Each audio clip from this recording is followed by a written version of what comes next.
Hello, everyone. Good evening. Good evening, Arpita, Gayatri, Ankita, Mustafa, Karan, Surinder, Navneet, all of you. Good evening. Good evening. Welcome back to our auditing session. We are on second session for our chapter number 3. I hope you all have been doing very well and you have been studying and revising at home. Very important thing. Okay. And so sit upright, don't lie on the bed, sit upright with books in your hands, notebooks in your hands, pens, and your water bottles. And we will start with our session.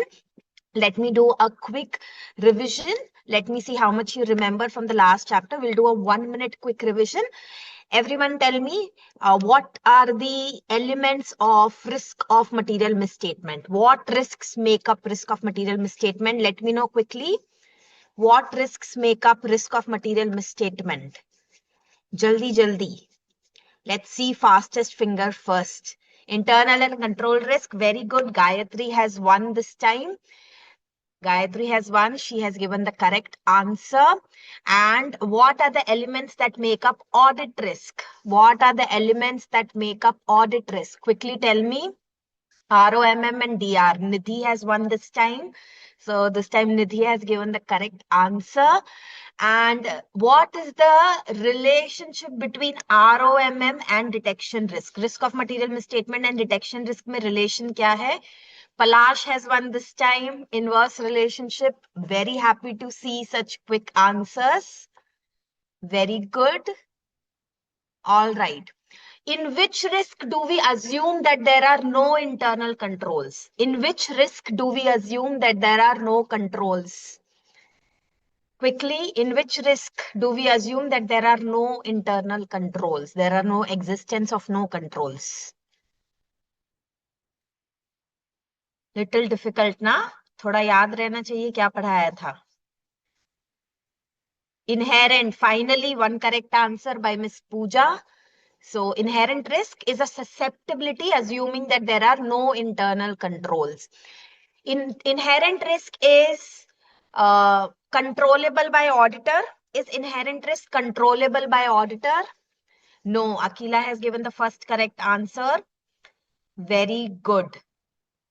Finish this sentence for me. Control risk is when internal control fails to prevent or dash. Control risk is when control system fails to prevent. Yes, Palash, correct. Detect and correct. Detect and correct on timely basis. Okay. Good. So all of you remember the concepts from the last time. That was a very important concept base that we started the chapter with. Very good. I'm very happy to see the performance and very active engagement. So let's continue with the chapter now. All of you ready to learn some new things today? All set? Okay. All right.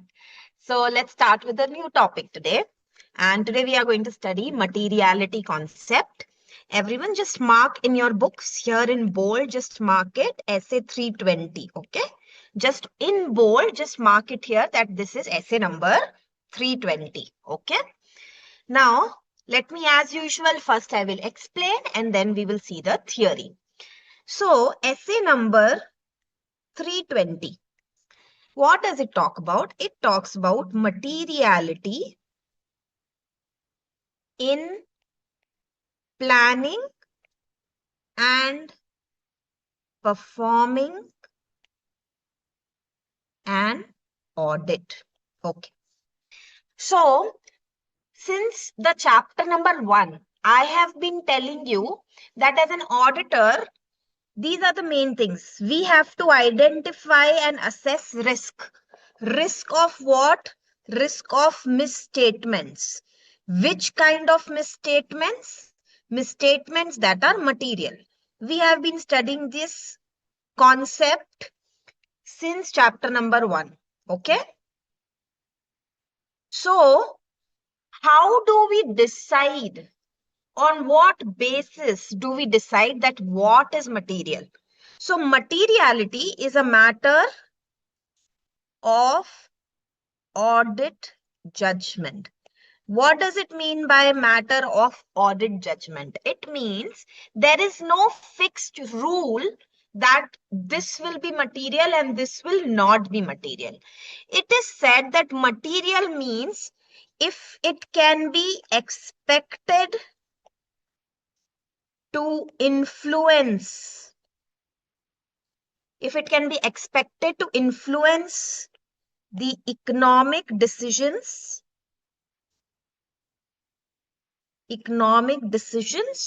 of the users taken on the basis of financial statements. What does it mean? So it means that materiality is not that what affects me or what affects management. Materiality is that if Gayatri is buying shares of a company and she wants to take a decision that should I buy the shares, should I sell the existing shares, if anything can affect her decisions, that is material. Anything that can affect the economic decisions of the users is material. So in every situation, an auditor needs to take judgment that whether this particular thing that I have found while auditing will affect Gayatri to buy the share or sell the share. If it is not going to affect Gayatri or anyone in their decision, then it is not material. But if anything can affect the decision of Gayatri, it is material. So, as an auditor, my objective is that I find reasonable assurance that financial statements as a whole are free from material misstatements or not. Okay. Now, tell me this thing. High amount always more material? Is higher amount always more material? Tell me this. No, yes. Okay. So now I'll give you a small example. Okay. Let's say there is tea and coffee expenses. Okay. There's tea and coffee expenses. And around 2000 rupees of vouchers you are unable to find. And the company's turnover is 50, let's say 50 lakhs. Is it material? Do you think it will be material? Okay. But what if there is managerial remuneration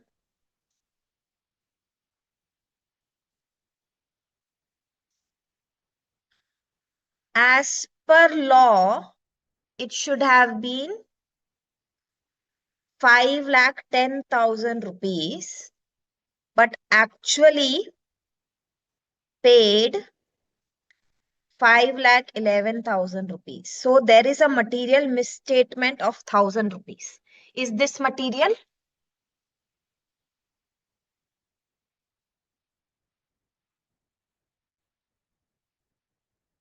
Some are saying yes, some are saying law. No. Those who are saying yes, it is material. Here 2,000 you are saying it's not material. But here some are saying 1,000 rupees is material. Why? Why do you think? In tea and coffee expenses, you are saying 2,000 rupees voucher. If it's not there, it's okay. But managerial remuneration, if there is difference of even 1,000 rupees, it is material. Very good. Why? Because it is violation of law. Will I mention this in my audit report that there was? It is not necessary that I will give a modified opinion. I am not talking about that everything will change my modified opinion. But does this become material for me? Which means I will check further, do more procedure, find more evidences, find more assurance. Yes or no? Will it affect my audit? Yes, because if they are violating the law here, अगर यहाँ पे law violate हो रहा है, it means two things. There are two reasons. Either your software is outdated, it is not calculating properly whatever software you are using, or if here the calculation mistake was done manually, then at so many other places there is a possibility of misstatement, yes or no? And third, many times the reports format that the government gives, if the law has been violated, the auditor has to make special comments whether any law of Companies Act was violated. So that time you have to specifically mention, yes, 1000 rupees or incorrect calculation. Do you understand now? So does it mean that materiality is always bigger size means bigger materiality? No, you have to see the context. You have to see the requirements. You have to study the industry. You have to study the environment. You have to study the various laws applicable on it. And on the basis of that, you have to take a decision which thing in a particular situation will be material or not material. Everyone understood?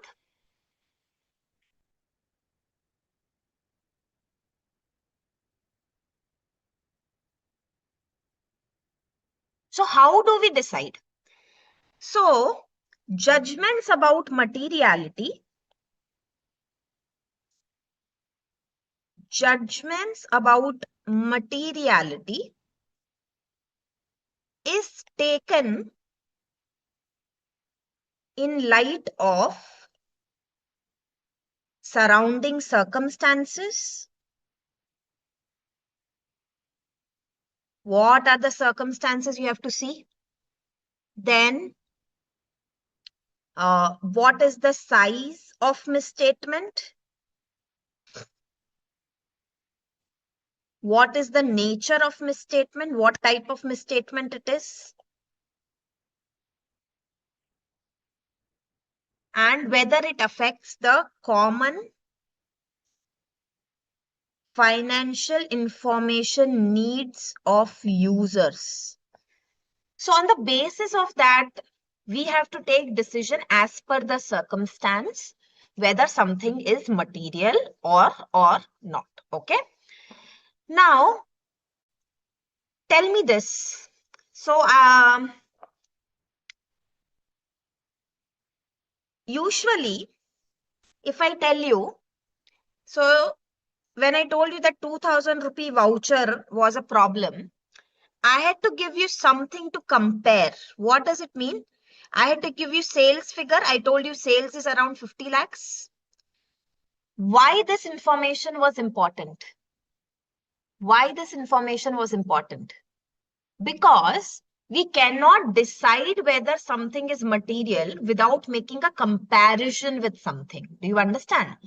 To decide whether something is material or not, there needs to be a base on which you can make the comparison. Let's say I tell you that there are conveyance expenses in the company. And the conveyance expenses are 5 lakh rupees. Do you think it is material that I should check each and every conveyance expense? Can you make the decision? Or do you need more information like how much is the turnover, ma'am? How much is the total revenue? How big is the company? You need more information from me. So what if I tell you that the company is having 1000 crore turnover? Now is it material that I have to check each and everything? But what if I tell you that the turnover is 50 lakhs? Now is it material? What if I tell you the turnover is 50 lakhs? So to be able to take a decision as an auditor, you need a benchmark. Do you understand what is a benchmark now? You need something from which you can compare it. Understood? So when we have to, as an auditor, decide on some materiality, you need some basis, some benchmark to compare. Here, which benchmark did I use in this managerial remuneration? What was my benchmark? What was my benchmark in managerial remuneration? Law was my benchmark. Correct. Who gave me the information that 5,10,000 it should be? So law became my benchmark. There it does it matter how much is your turnover? No. Here, there my benchmark is that whether as per law, law is saying it should be this much. If you're not as per law, whether your turnover is 1,000 crores, 2,000 crores, it does not matter. If you have violated law, you have violated law. So I'll give you some more legal examples, okay? So there is a statutory requirement under Companies Act. There's a statutory requirement as per Division 1 of Schedule 3 of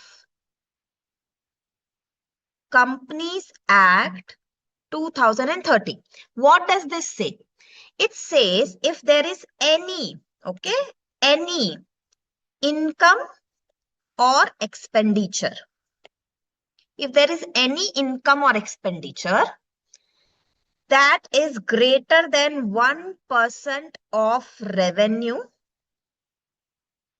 or greater than 1 lakh rupees, whichever is higher,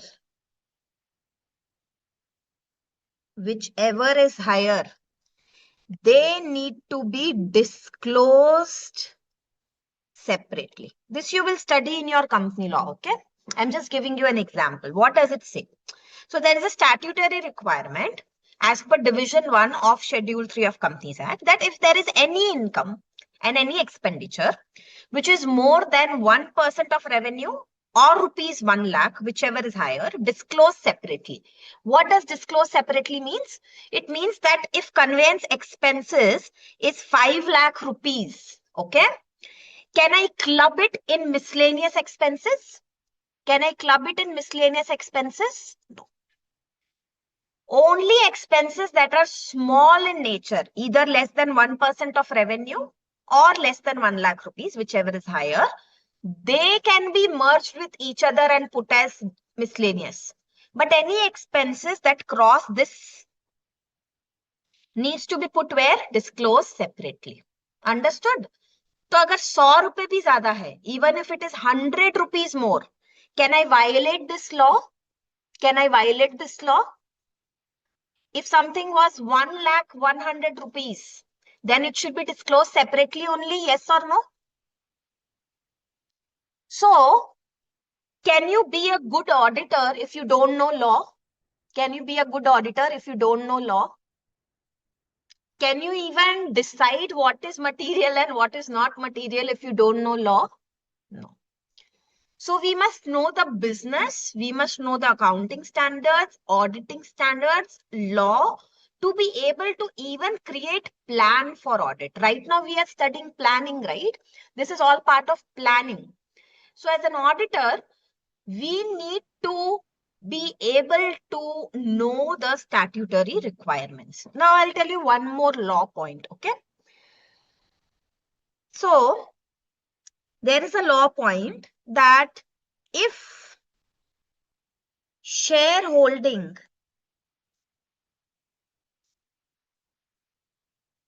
is greater than 5% shares, okay, the share, then you have to separately disclose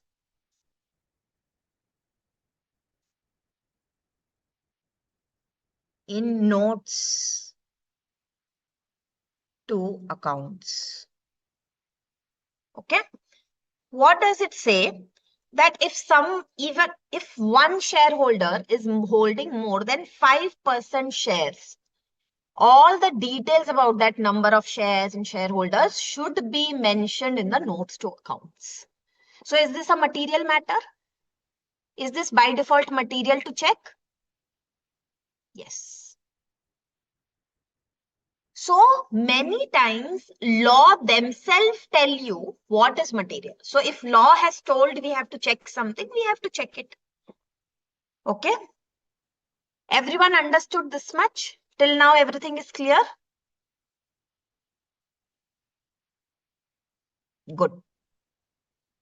Now tell me, materiality is only required when planning or it is required throughout the performance of audit? Is materiality required only during planning or it is important throughout the audit? Throughout the audit. Come to the name of the essay. What is the name? Materiality in planning and performing the audit. Materiality in planning and performing the audit. These small things you remember for MCQs. Okay. So materiality is important both for planning and performing. All right. Now, let's say there is something called as materiality level.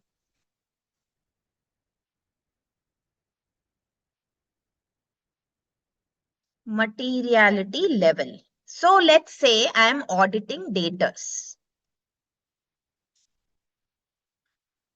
This is for example, okay? So suppose I am auditing datas. Now, there are around, let's say, 200 datas. All right. I have created the materiality level. So materiality level I have created that up to rupees 2 lakh of misstatement is not material for me. So you have on the basis of the total turnover, on the basis of net worth of the company, on the basis of past indications, you have created this materiality level that according to my judgment, up to 2 lakh rupees of misstatement for me is not material. We have to take this judgment on our own on the basis of the factors. So suppose you have taken a judgment that up to 2 lakh rupees of misstatement is not material for me. So this is called as materiality level. Now let's say that Pooja is doing the audit. Okay. Pooja is doing the audit and she's checking various data. There is data A, data B, data C, data E, data F.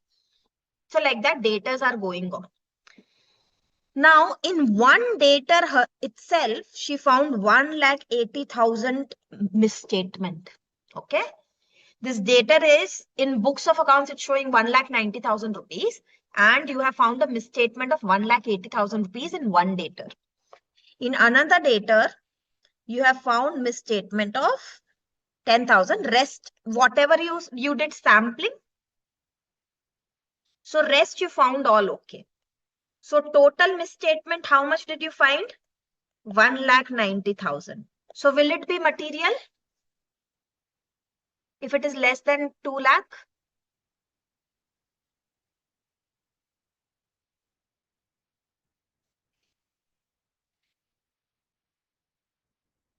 Now, technically, since it is less than 2 lakh, technically it should not be material. But do you think it's an important thing कि एक में ही 1,90,000 में से in just one data out of 1,90,000, 1,80,000 was misstatement.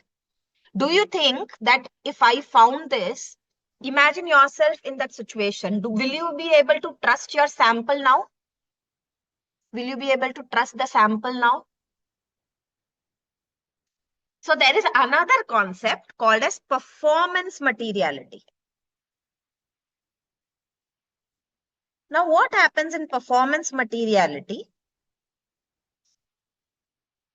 is it is a lower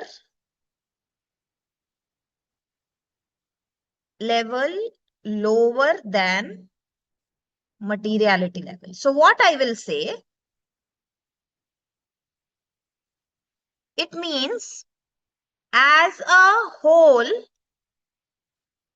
in datas, materiality level is 2 lakh.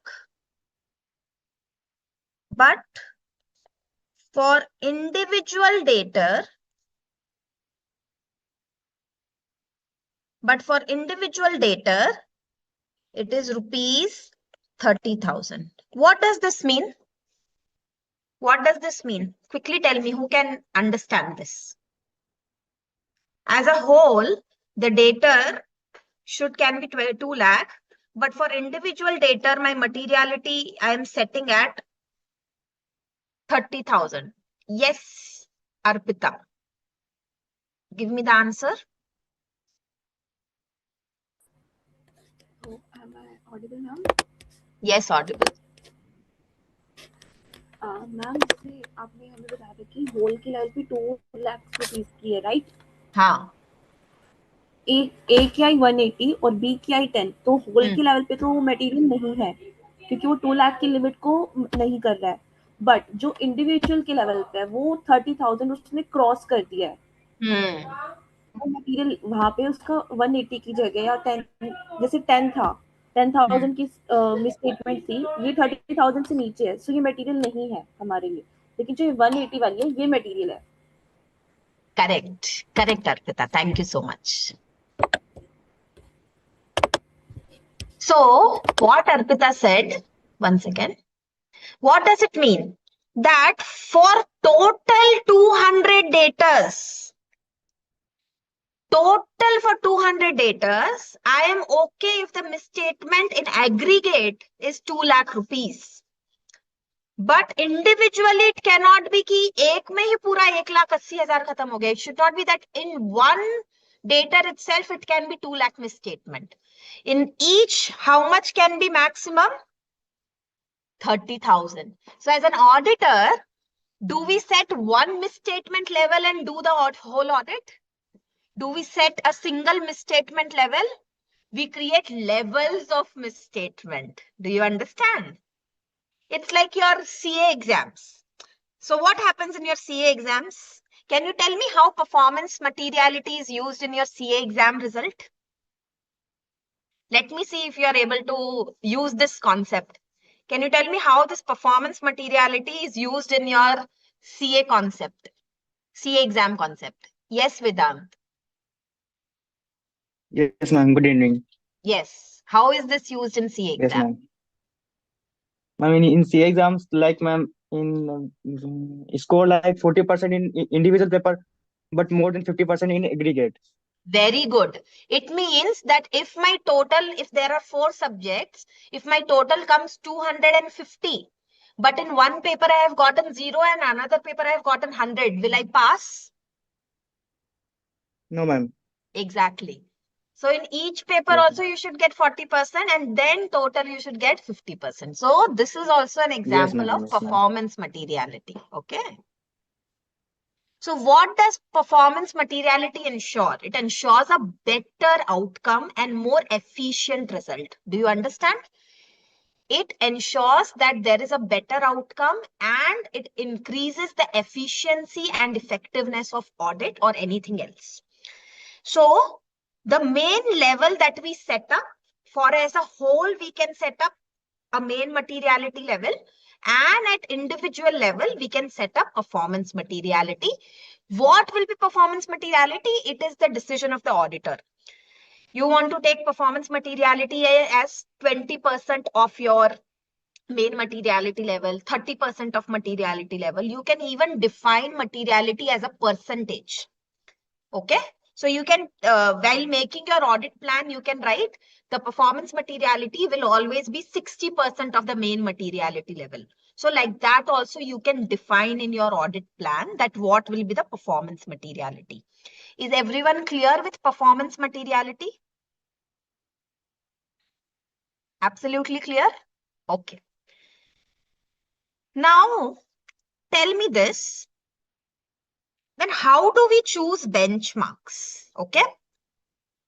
Factors that affect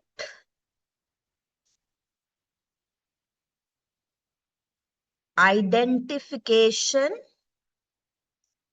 of benchmark. Okay.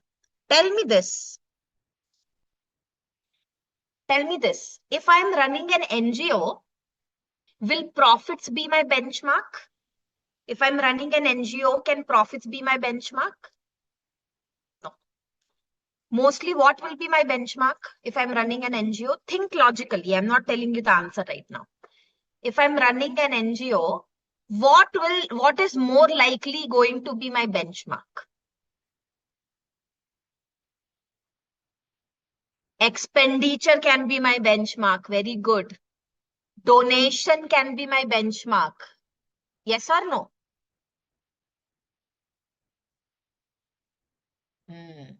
Subscriptions can be my benchmark. Correct. Can sometimes, if I'm checking some balance sheet item, can total assets and total liabilities also be my benchmark? If I'm checking some balance sheet items, can I use the total assets and total liabilities also as my benchmark? Okay. If I am a startup, will I choose profit as my benchmark? If I am a startup, will I choose profit as my benchmark? No. If I am currently in expansion phase, if my company is in an expansion phase, will I use profit as my benchmark? No. You can choose asset, you may choose revenue, but maybe not profit. If I am a very debt-based company, if I am using a lot of debt, will I use cash profits or operating profits as a benchmark? Will I use more emphasis on cash profits or operating profits? Cash profits before depreciation and all that. So there are so many factors, yes, that affect the choice of a benchmark. Suppose if you are an auditor of a company, you want to choose sales as your benchmark. But in 2023, the sales was 10 crores. In 2024, the sales was 25 crores. Then in 2025, the sales was 5 crores. If the sale is so volatile, will we choose sales as our benchmark? No. So the benchmark needs to have some stability in it, some comparability in it. So there are many factors that affect that which benchmark we will choose. So what are those factors? The first fact, and this is the one of the most important questions in this essay, okay? In the standards of auditing, this is one of the most important answers. The first thing that affects is elements of financial statements. Elements of financial statements. Study what is the assets. Study that what is the liability. Study the equity. What is revenue? What is expense? First study this, okay? Then see where there are items on which attention of user is more focused. So is there any specific thing that the users are more focused on? Are they more focused on the profit of the company? Are they more focused on the revenue of the company? Are they more focused on the cash flow in the company? So you have to see that user ki nazar kis pe hai. So if the company is very highly in debt, so there is a lot of debt-based company, their eyes will be on what? Cash flow. Their eyes will be on the cash flow, that the company should have enough money so that they can pay my interest on time. Yes or no? So that they can pay my EMI on time. So that it does not miss any payment to me. If it is debenture based, they should be able to pay interest on time, right? They should be able to redeem the debenture. So there should be enough liquidity in the company, right? So you have to see that the users are focused on what thing. If you are an NGO user, if you are studying audit report of an NGO, where do you think your focus will be? Donation or expenditure? कहाँ ज्यादा नजर रहेगी? What do you expect them to do and run properly? Expenditure. Donation, even if we have 2 lakh rupees, where did you spend that 2 lakh rupees? Everyone wants to know that in an NGO. So you automatically know. I just gave you a small example. So if you are the user of an NGO audit report, where is your focus area? So as an auditor, what is the high chance I will use as a benchmark for my materiality for an NGO? High chance that I will use expenditure as my benchmark. So see that where is the attention of the user focused on. Third, you have to study what is the nature of the entity, किस type का काम है, life cycle. What does it mean by life cycle of the entity?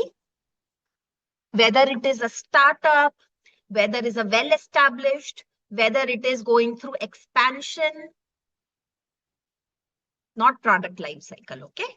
Entities life cycle we are talking about. So entity can have its life cycle. If I have started a new business, it's an early stage startup, okay? So life cycle of the entity you have to study. Then you have to study that what kind of industry you are in and what kind of economic environment is there. So study कि in company किस माहौल में काम कर रही है. Okay, what kind of environment it is working in. Study the ownership structure. Study the ownership structure. Okay, if it is partnership, if it is equity based, if it is debt based. So study the ownership structure, the way it is financed.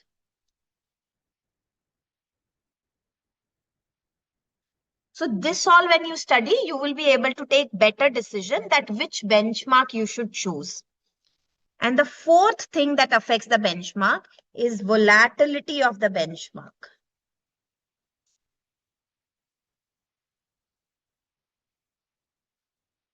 So what all affects, what are the factors that affect the identification of a benchmark?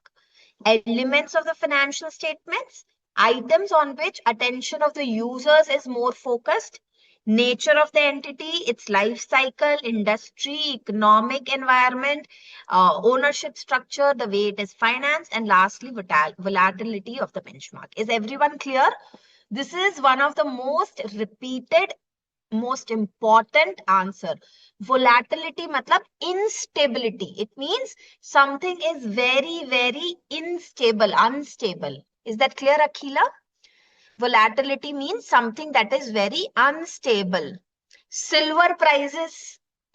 Have you, Akhila, have you seen what has happened to silver prices? So is silver volatile right now? Can we say that silver is volatile right now? That's it. So volatility is something where you are not having a fixed or a consistent growth pattern that is healthy, but it is very much up and down so that you are not able to predict and take it as a benchmark. Okay.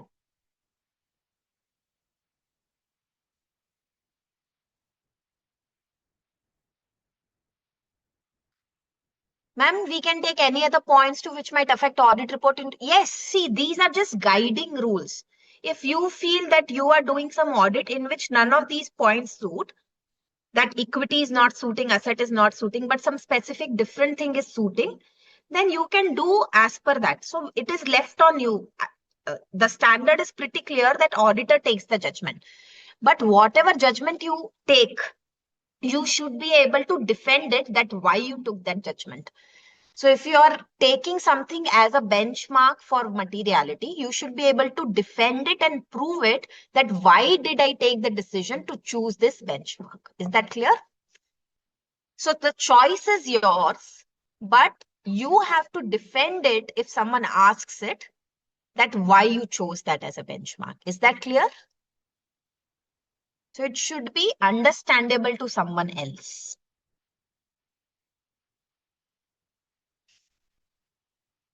All right. So let me go through a quick SE 320. What is SE 320? Material if it is expected to influence the economic decisions of the users. Okay. Second, higher amount does not always mean material. Violation of law, even of a very small amount, can be considered material. Third, there is an inverse relationship between materiality level and audit risk. What does it mean? What does it mean? Can anyone try to make it understand? Can anyone take a guess?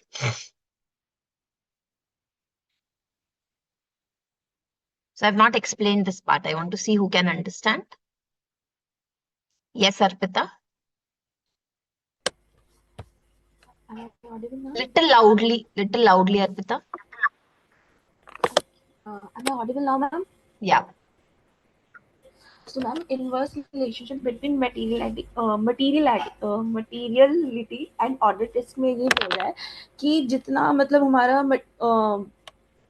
Audit risk जितना ज्यादा कम होगा उतनी ज्यादा हमारी materiality होगी। मतलब basically materiality जितनी ज्यादा हम उसको लेके चल रहे हैं कि हाँ हम इस चीज को भी चेकआउट करेंगे या हम इस चीज को भी इतना इंपॉर्टेंस दे रहे हैं ज्यादा ज्यादा एक एक पॉइंट के ऊपर, तो उसी तरीके से हम ऑडिट रिस्क में क्या हो गया, हमारे जो भी रिस्क के फैक्टर्स हैं वो उतने ही डीपली चेक होंगे, तो जिससे हमारा जो ऑडिट का रिस्क लेवल होगा वो कम होता जाएगा। जितनी ज्यादा मटेरियलिटी होगी उतनी फिर कम हमारा ऑडिट रिस्क जाएगा।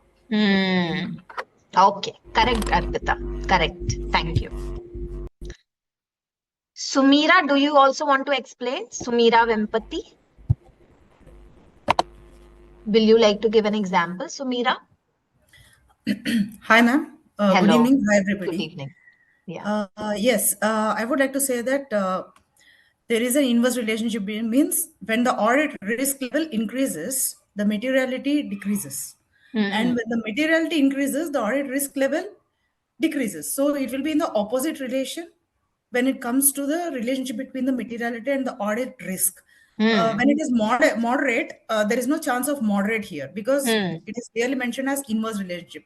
So there is no moderate level of relationship according to me. Please correct me if I'm wrong. Okay. Thank you, Sumira. Thank you. So all of you have understood. I'll just give you an example to make you understand this better. So it means, let's say, if I'm keeping materiality level as 2000 rupees, matlab 2000 rupees also misstatement if I find, I will be considering it as material, which means I'm expecting audit risk to be high or low. Even 2000 rupees has become material. I'm thinking that even 2000 rupees is material, which means I'm expecting audit risk to be high or low, which means I'm expecting audit risk to be high. And अगर 2 लाख रुपए भी materiality level है, तो भी मुझे फर्क नहीं पड़ता, 2 लाख रुपए तक मिस्टेक चलेगी. It means I'm expecting audit risk to be low. अगर हर छोटी चीज, if every small thing I want to check and if every small thing is material, does it mean that audit has more risk or less risk? If I want to check each and every small things, does it mean that audit I'm expecting more risk or high risk? Less risk, more. And if even high amount is okay, yeah, till 10 lakh, no problem. What does it mean? I'm expecting more risk or less risk? Till 10 lakh, no problem. What does it mean? I'm expecting low risk. I'm again repeating. If every small amount is material for me, does it mean that I'm expecting very high audit risk or low risk? If every small thing is important to me to check, it means I'm expecting very high audit risk. And if even 10 lakh rupees is not material level, even 10 lakh tak chalega, then it means risk level is very low. Do you understand?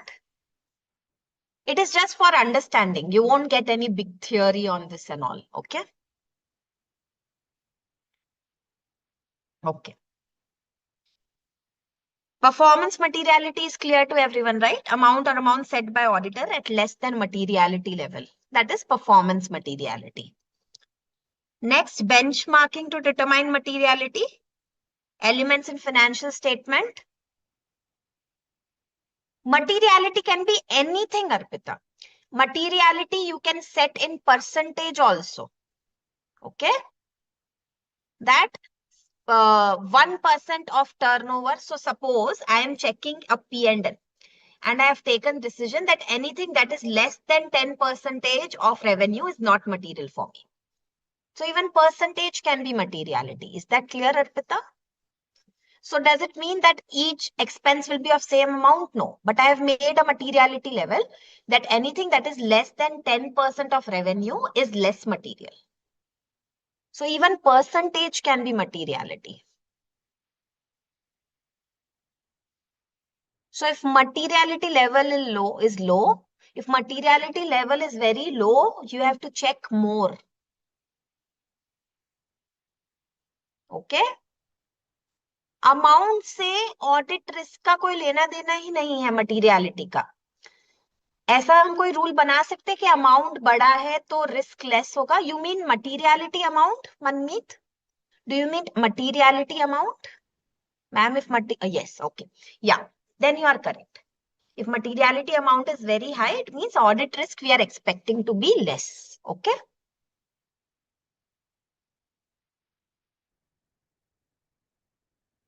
So factors that affect materiality level: elements in financial statements, attention of the user, nature of entity, ownership structure, and volatility. Okay. Now, can you revise materiality, students? Can you revise materiality throughout the audit? Of course, we can revise. So if there is any change in circumstances, some new information you have come to know, auditors' understanding of entities and operations have changed because of some audit evidence they have found. So any circumstance, any new information, any understanding change, if it has happened, you can revise your materiality at any time during the audit. Okay, you can revise your materiality anytime during the audit. What all do you need to document? We need to document materiality, levels of performance materiality, and any changes or revisions. So everything you need to properly document. Is everyone clear with this much? Now we will see the book. There are few answers that I want to do from the book. Okay. So there are few answers that we'll do directly from the book.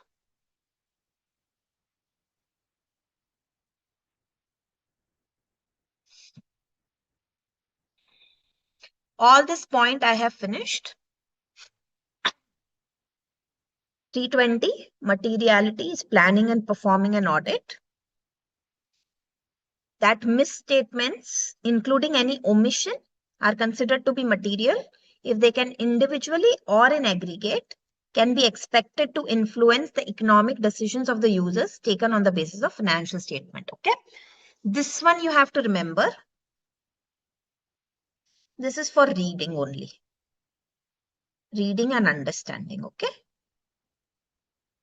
This I have already explained. It is same thing. Reasonable assurance, fraud due to fraud and error. All these things are similar. Just this point to remember for MCQ, that materiality is not always a matter of size. Even a small amount can be material. Is that clear? So this is a nice example. Even a small amount lost by fraudulent practices of certain amount employees can indicate a serious problem in the enterprise's internal control system. So even if I have found 100 rupee frauds by employees, can it be material? Yes, because it means there are some loopholes in your internal control system. हमें तो ये 200-300 का पता चल गया, but पता नहीं कितना और हुआ है, right? So even small amount can be material if it is giving a bigger picture of bigger problems. So don't think that big amounts are only material. Even small amount can be material. Okay. So all these points, materiality in planning. So you have to use materiality in both planning and performing. Okay. So After you find any materiality, you find any misstatements, and you have to see how much it affects. This we will study in essay number 450. Okay. This we will not study now. This we will study in essay number 450 in detail. So, when financial reporting framework often discuss the materiality in the context of preparation, although financial reporting framework may discuss, they generally explain that misstatements including omissions are considered material if they are individually or in aggregate expected to influence, again repeated. Okay. Judgment about materiality is made as per the circumstances, the size and the nature of the misstatement. And judgments are made as per what is material to the users. So this is again just for an understanding purpose. Okay, so I'm not making you star mark anything. Now, why is materiality important? This again is for understanding only. I'm not making you tell that you have to memorize this. Okay, this is just for good reading, good understanding of materiality. So materiality helps you in deciding nature, timing, and extent of risk assessment procedures, nature, timing, and extent of further audit procedures, and it helps to identify risk of material misstatement. So her step mein it is useful to find ROMM, to decide RAP, and to decide FAP. Okay. So this part you can read on your own. This please remember. This I have already told you. These are good examples of statutory requirements of disclosure, which is irrespective of amount value. So even if there is a difference of 100 rupees and if the company has not complied, it is material because they are doing statutory violation. So this I have already told you that any item of income or expenditure which exceeds 1% of revenue from operations or 1 lakh, whichever is higher, needs to be disclosed separately. And a company should disclose in accounts shares in the company held by each shareholder having more than 5% shares by writing down number of shares. So this again I have told you already. Now, determination of materiality is a matter of professional judgment. Okay. But this point is different. This answer is different. So write down the question I'm telling you. Please write down. Assumptions about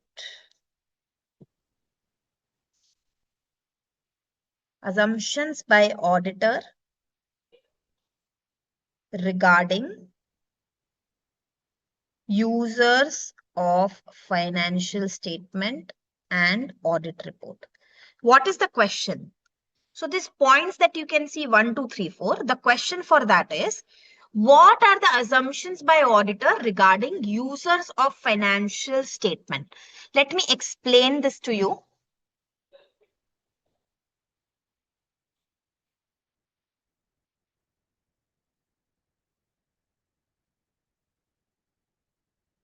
Okay, pay attention here. Let's say that I am auditor, okay? I am auditing the report of Green Clean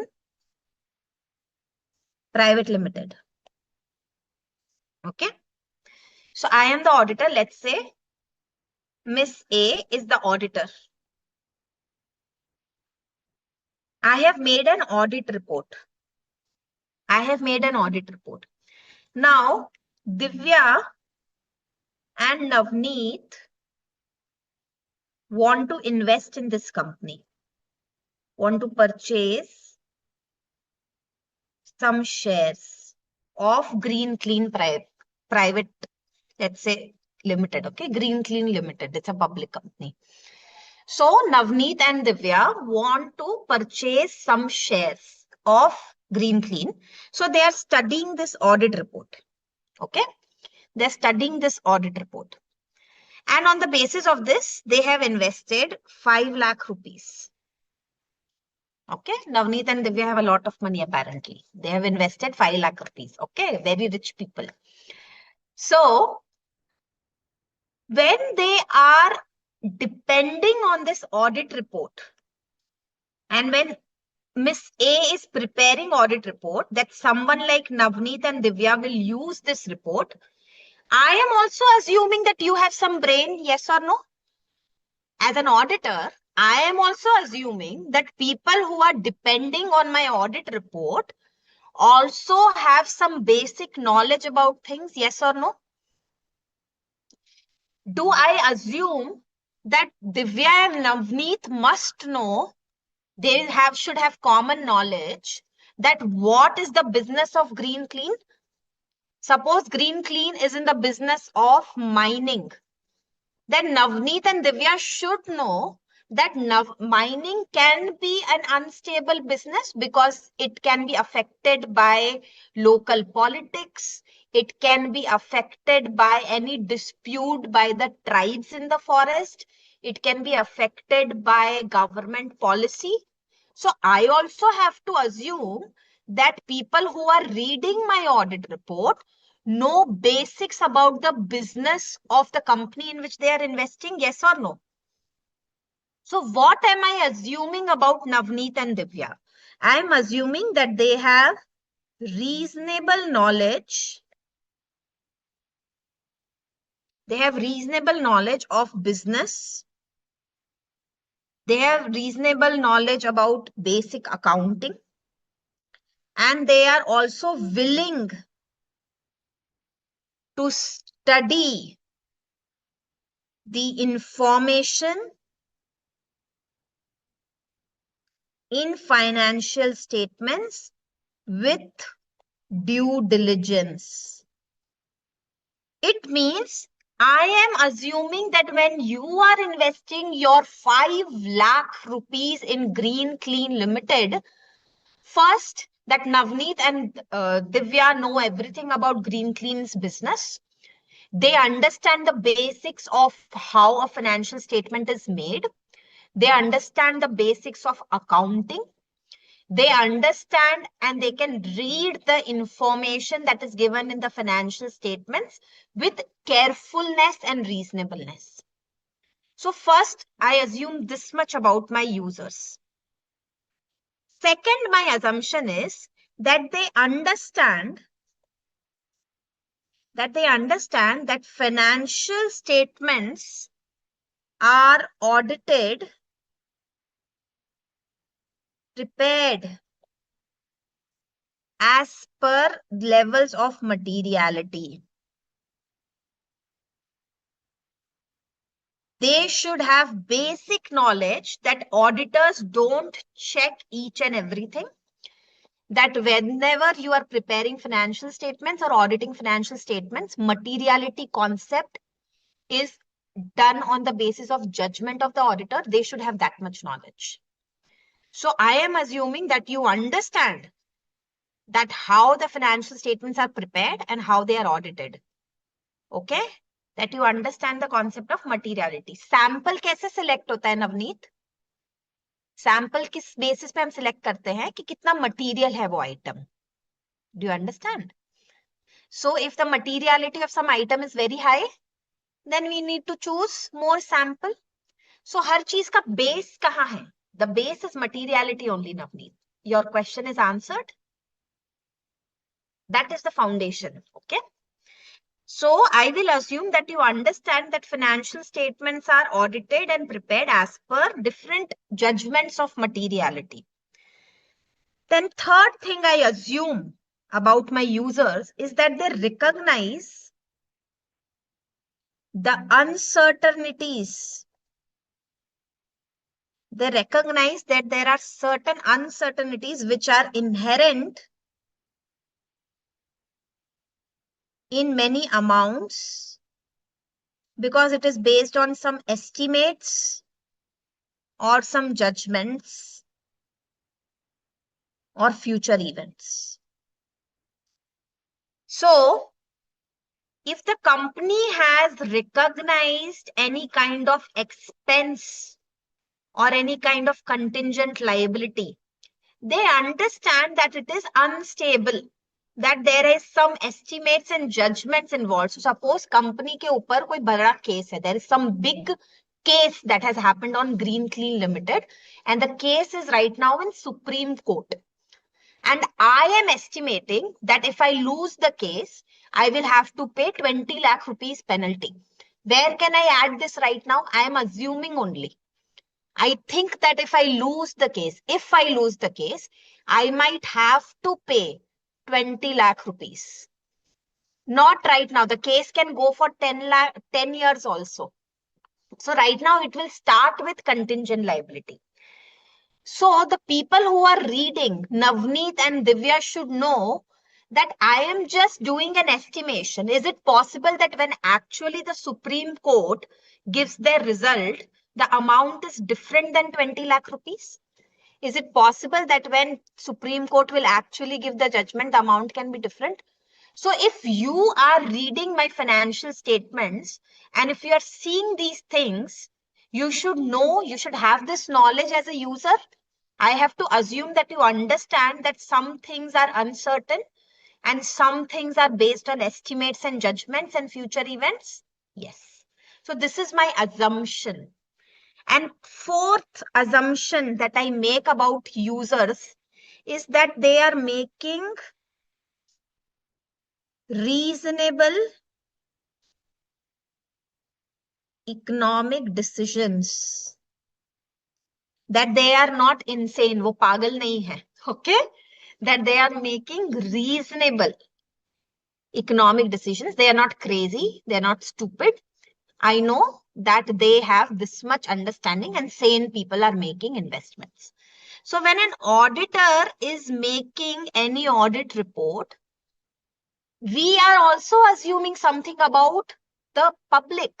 We are assuming that the public who is investing or trusting my audit report or reading my audit report has some basic knowledge about the business, that they understand the financial statements, that they recognize that some things are made on the basis of estimates and judgments and future events, and hence there is uncertainty. And they are reasonable people who are making reasonable economic decisions. Is this answer clear to everyone? So this paragraph has been recently added in last few years. It has not been asked many times, but I think it is very important because I have seen the tendency that many times students tend to leave this answer. But if this question comes, unless you know the answer, you cannot write on your own. Okay? And it's quite easy. So please mark this as to be learned. Okay? So this we need to learn. I don't want any of my students to leave this answer. Learn karna hai, theek hai?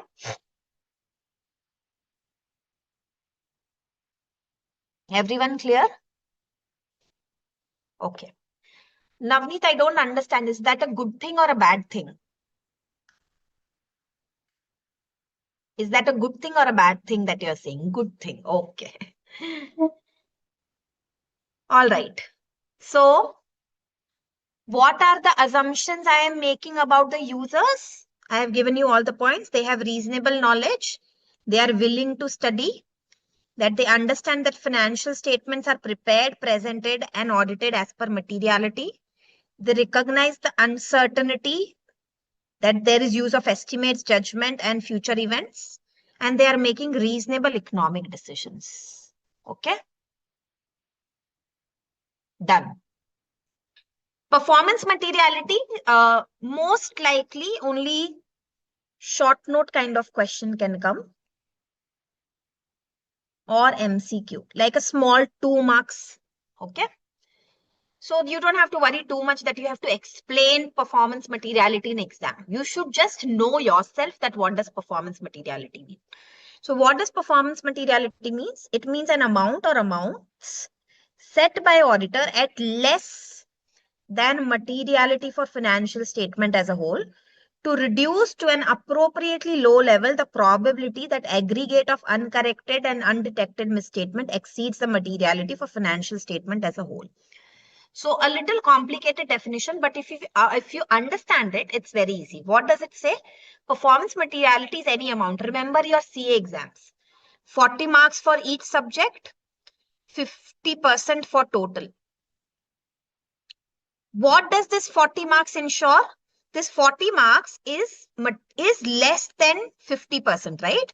So performance materiality is an amount set at less than total materiality of financial statement as a whole.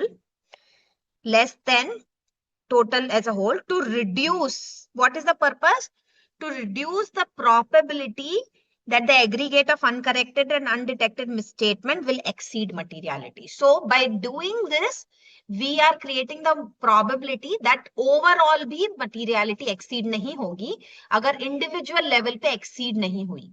So it will ensure that at overall level, the materiality will not exceed if it is not exceeding at individual level. Is that clear? That's it. Just remember this for MCQ, this point for MCQ. Materiality is always lower than overall materiality. Okay, performance materiality is always lower than overall materiality.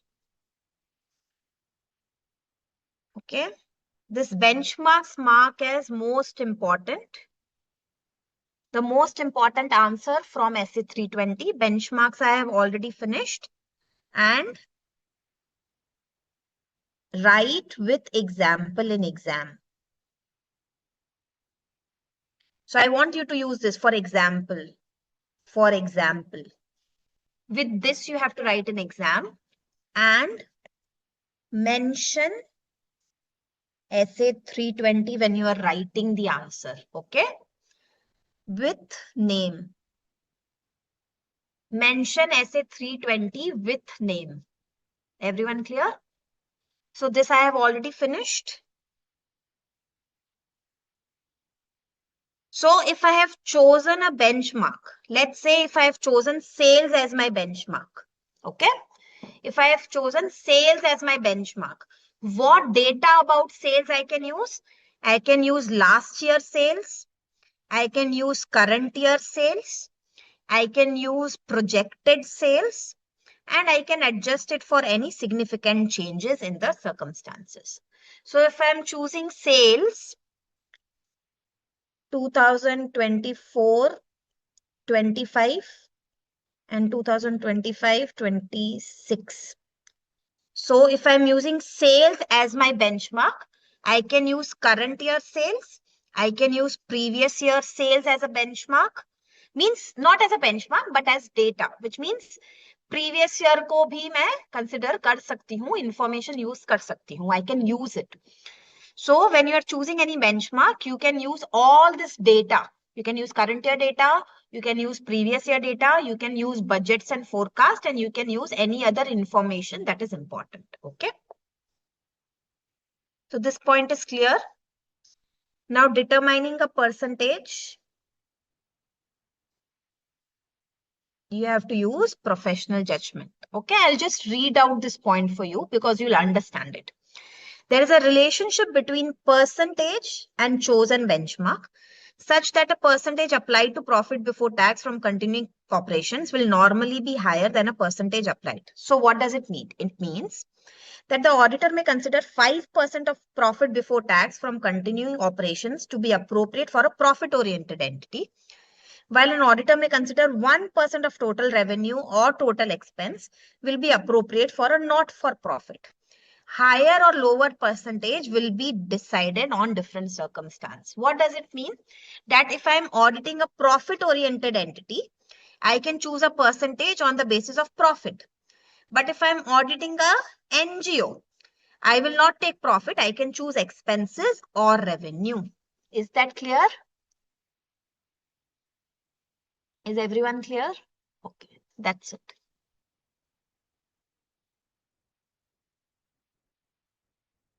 Materiality level. Revenue means anything. It can be gross receipts mostly. Okay. But revenue can include sales also. Okay. So any kind of income, that is revenue.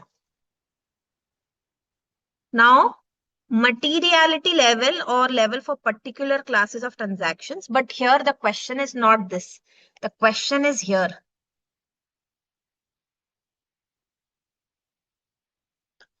The question is not here, okay? The question is here, what does it say? Factors that may indicate the existence of one or more particular classes of transactions for which misstatements of even lesser amount than materiality can reasonably be expected to influence the economic decisions of the users. What sales can NGO do? So many NGOs, so I was associated with one blind society, okay? That was a NGO for visually impaired, and they used to make a lot of handbags and they used to sell it on their website. So that can be sales income. Is that clear?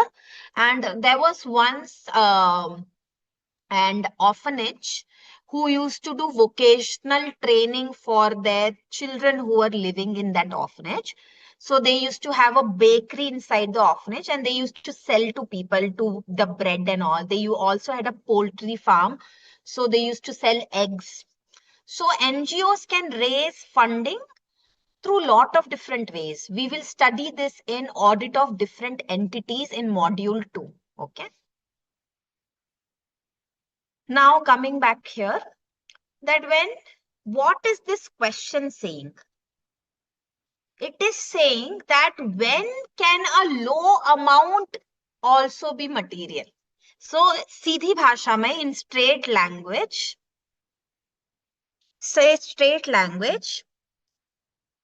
what are the factors in which even lower level material amounts can influence decision of users? This you can write down for an understanding, okay? So of course in exam it's not necessary that this is how they'll ask, but I want you to understand what this question is. What is the question for this answer? So what does it say? That in which situations, in which circumstances does it happen, or according to which factors, that sometimes even lower level of materiality or lower level of amount levels can be very material. So when there is legal requirement. So if it is a requirement by any law regulation, even small amount can be material, yes or no? If there is a legal requirement, even a small amount can be material. So basically, what is this question? That in what situations even small amount is material? Okay. If it is a key disclosure in relation to industry, what does it mean? Suppose I have set up a new pharmaceutical company. This is my first year, okay? Now, let's say that my I've purchased a lot of depreciation is 52 lakh rupees. But my R&D expense was only 5 lakh. Is it still material? Is it still more material than depreciation, even though it's less amount? Because it's a new company, that's why this year R&D cost was very low. But is this still material? Yes, because it is part of key disclosures. Okay. And last, when the attention is more focused, okay, on certain aspects. So suppose A Private Limited has acquired B Private Limited and it has gotten all its assets and cash balances and all. Will that be a material amount even though it's small amount? Will that be material to check? So let's say A Limited is a 1,000 crore company and this that they have acquired is only a 2 crore company. So cash balance was only 10 lakh. Is it still material? Is it still material? Yes, because it is a special event. It does not happen every year that you are buying another company. Yes. So if the attention is focused on some things, like in a newly acquired business, so even though the amount is small, it will still be material. So which factors can help you decide that even if the amount is small, it is material? First, when it is expected from you due to law regulations. Second, when it is a key disclosure as per the industry. And third, when it is something that is having special attention that year. Okay. Please remember this. Everyone clear with this answer? Good. Revision, I have already taught you. Revision in materiality and document the materiality also explained. And materiality and audit risk. That's it. So materiality and audit risk, I'll read for you and you will understand why it is very easy. The concept of materiality by auditor is applied both at planning stage and performing, and to find out any misstatements and any uncorrected misstatements. In conducting an audit of financial statements, the overall objectives of the auditor is to obtain reasonable assurance whether financial statement as a whole are free from material misstatement, whether due to fraud and error, thereby enabling to auditor to express an opinion. Where did we study this? And to report on the financial statements and communicate as required by the essays. Do you know where this we have studied? Let me see who can give exact answer. Very good. This is objectives of audit as per essay 200, chapter 1. Very good. So, did you study anything new? No? Simple. Okay. The auditor obtains reasonable assurance to obtain sufficient appropriate audit evidence to reduce audit risk to acceptable low level. Audit risk is the risk that auditor expresses an inappropriate audit opinion. Audit risk is a function of risk of material misstatement and detection risk. Anything new till now? Anything to explain? Okay. Materiality and audit risk you have to consider throughout the audit. Why throughout the audit? Because it helps in ROMM, it helps in FAP. So it helps you to identify and assess ROMM. It helps you to decide how much audit procedures to perform. And it helps you to see how much effect can be there of misstatement while forming the opinion of the audit report. Done? That's it. Let's see the small question. CAA Raja is auditor of Buildwell Forgings Private Limited, having a revenue of 25 crores. The company has sanctioned a term loan of 50 lakhs from the bank. However, at the year end, only 1 lakh was used due to delay in procurement of the asset. The financial statement of the company does not disclose the nature of security against which loan has been taken. Schedule 3 of the Companies Act requires disclosure. Tell me, is this material? Is this material? Yes. Do you need to know any other detail? No. Companies Act says you have to disclose. Whether the amount is 1,50,000, nothing. You have to disclose if you have taken loan, you have to disclose the nature of security. If you have not disclosed, it's automatically material due to law. Now everyone is clear? All right. Okay. We'll take a 10 minutes break here. This topic is done. We are moving to a new topic now. Essay 320 is done. Ma'am, performance is subsection of level performance only. Yeah, think of it like levels. There can be a main level, then a lower level, then even lower level if you want. So as an auditor, you can decide how much main level is there and how many lower materiality levels is there for different items. Is that clear? Divya? Okay. So Manish ji, we can go on a 10-minute break. Thank you.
Thank you.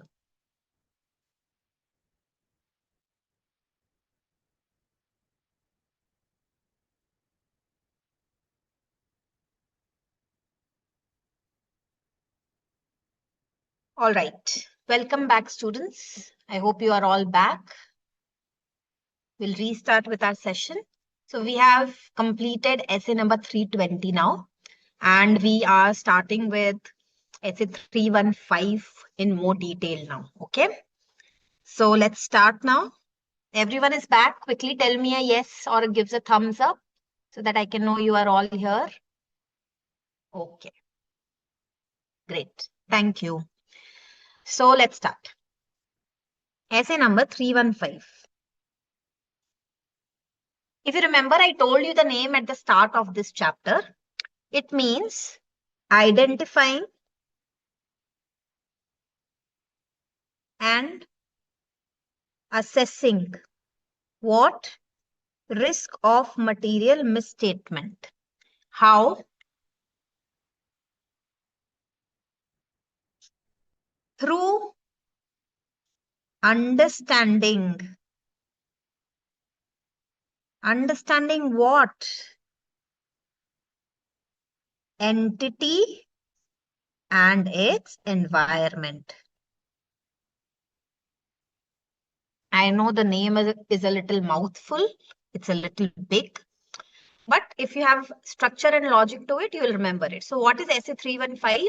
Identifying and assessing the risk of material misstatement through understanding the entity and its environment.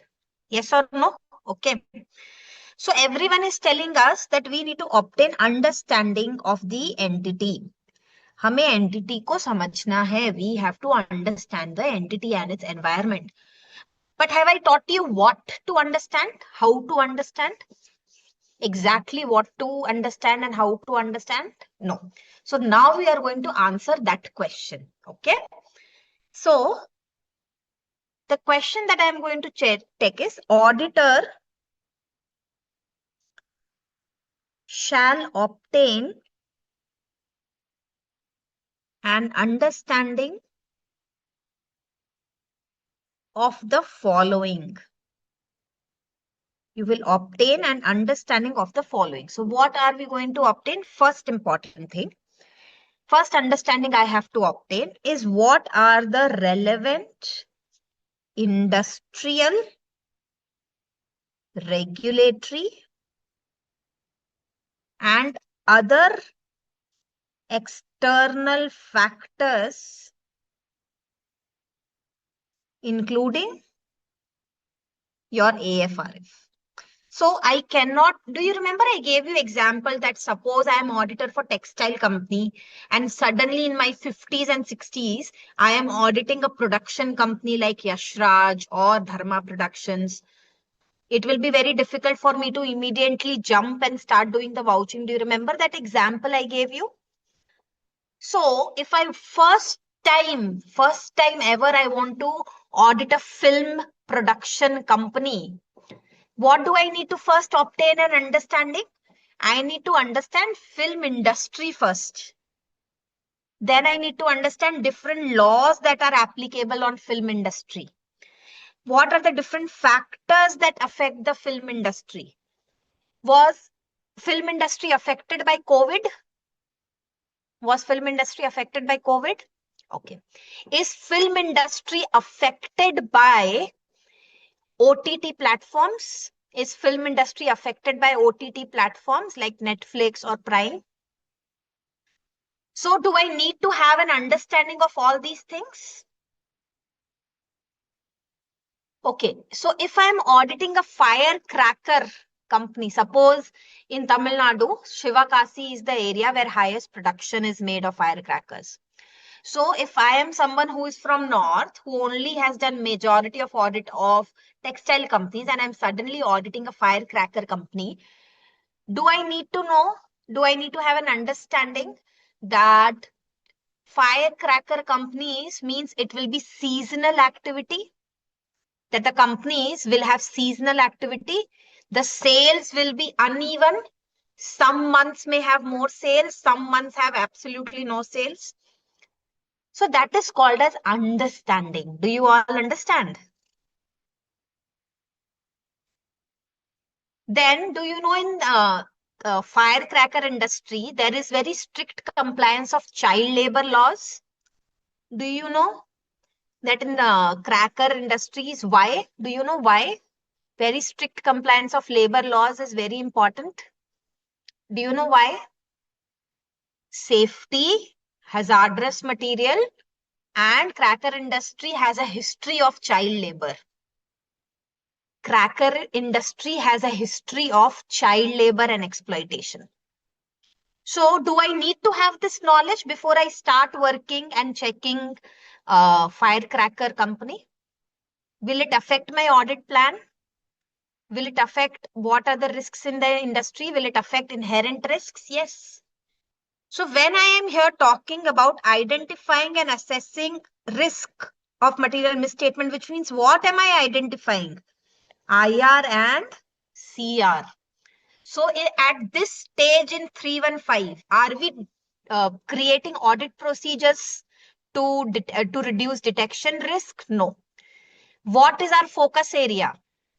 Only inherent risk and control risk, ROMM. So that is called as first point, that when an auditor wants to obtain understanding as per SA 315, what understanding am I going to obtain? I am going to obtain relevant industry, regulatory, and external factors. If I am auditor of Vodafone, which regulatory factor I should read and understand?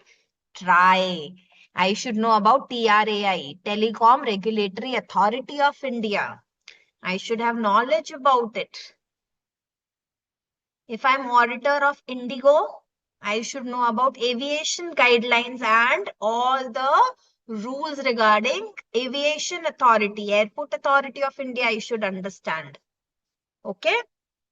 So first understanding is as per the business, as per the entity you have got an audit. So that is why many times it happens that after you will become auditor, doctors mein na kaise hota hai that you become specialist, right?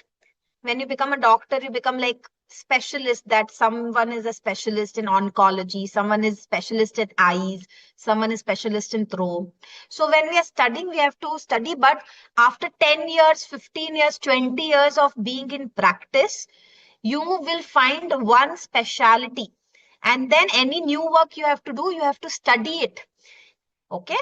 So in our profession, continuously we have to keep learning, because even if I have experience of 20 years, if I get a new industry audit, I will have to first study that industry. Okay.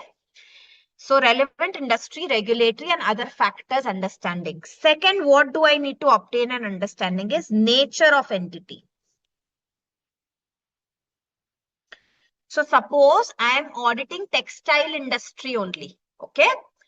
Now, suppose one company has come to me. Let's say the name of the company is Green Lands or Green Weaves. Green Weaves. Okay. I don't know why I'm using green again. But okay. Let's suppose the name of the company is Green Weaves. So industry is textile. But now I have to study green weaves. Yes or no? I have studied the industry. So green weaves is from which industry? Textile industry. But now I have to individually study green weaves also, that what are the operations? Is it a manufacturing company or is it a trading company? All this I have to study, whether it operates as branches or it runs in franchisee model. That is studying the operations of green weaves. Next, I need to see ownership structure.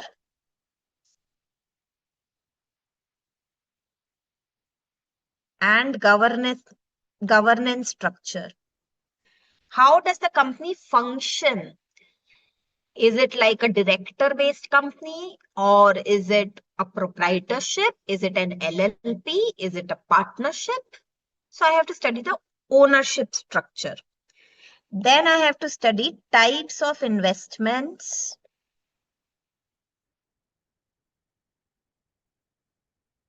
is making,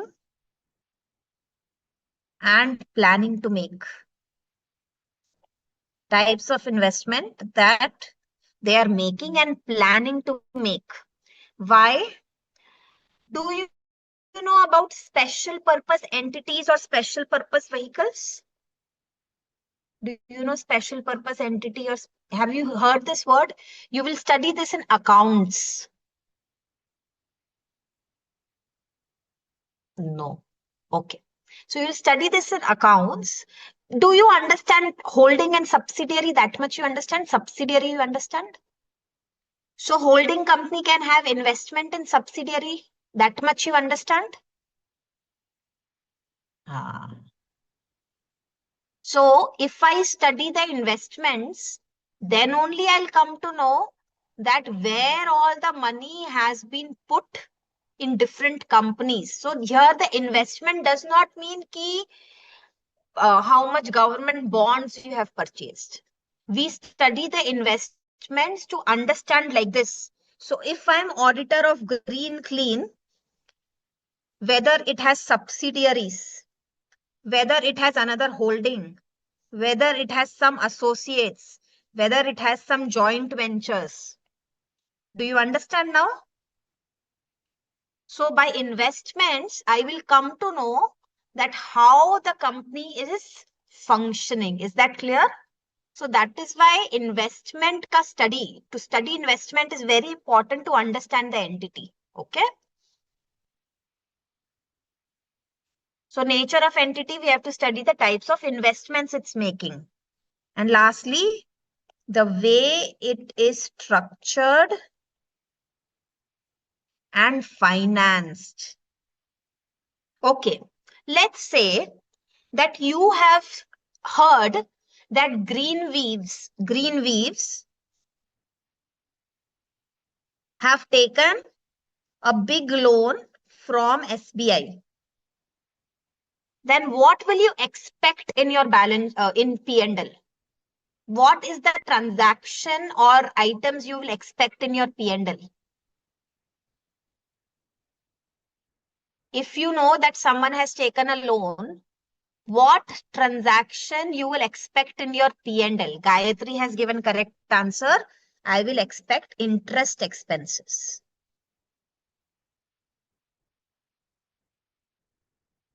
Do you understand now?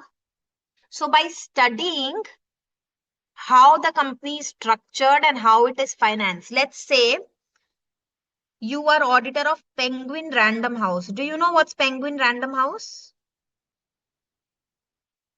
थोड़ा different example लेते हैं. What is Penguin Random House? Oh ho, very disappointed. Not even one person know what's Penguin Random House. Thank God, David. Very good. Thank God, at least one person.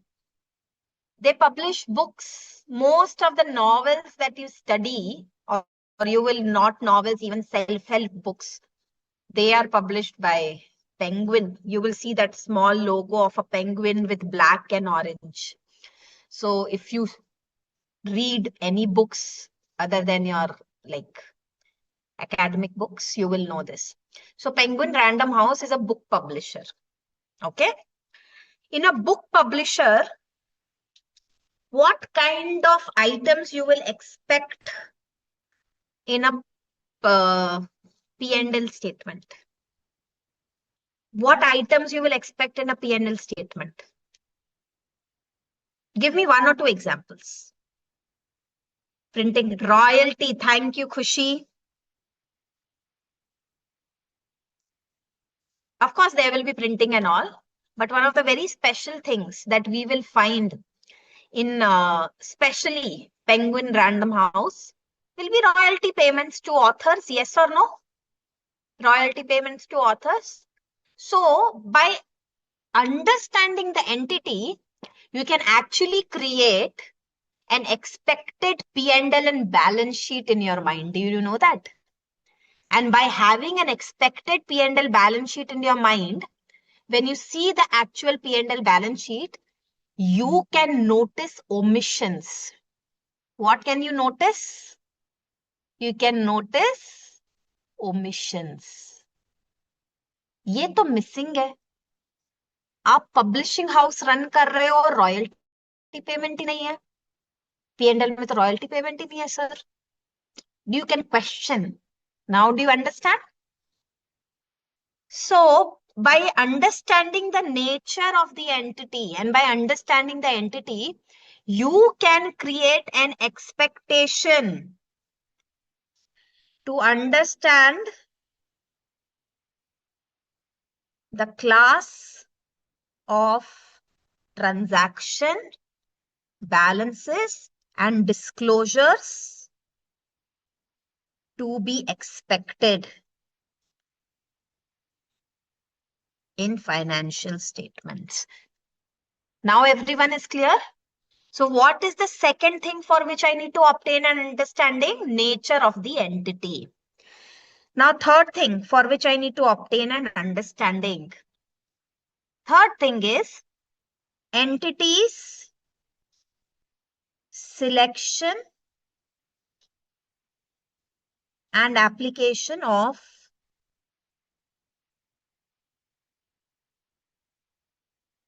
accounting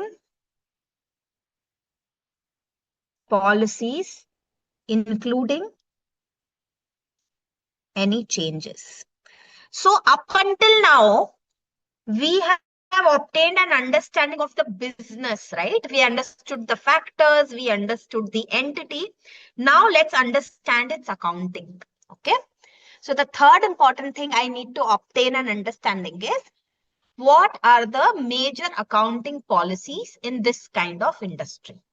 So you have to understand the application of accounting policies, how they are selected, how they are applied, and if there are any major changes in it. Fourth, I have to understand entities, objectives, and strategies. Entities, objectives, and strategies, so that I can understand the business risks which can result in risk of material misstatement. Okay. So that I can understand risk of misstatement. What does this point mean? Let's say I am a new NBFC, or let's say a new small finance bank. Have you all heard this name? AU Finance, Equitas Small Finance. Have you heard this names? Equitas, AU. Okay. Let's say I am starting a new small finance bank and my objective is to have one branch in all tier 1 and tier 2 cities by 2030 and 10 crore account holders. Okay. So suppose my objective is that I want to have one branch in all tier 1 and tier 2 cities by 2030 and I want to have 10 crore account holders. So this is the objective. So for this they have created strategy that in every 2 months we will open new branch plus within 1 month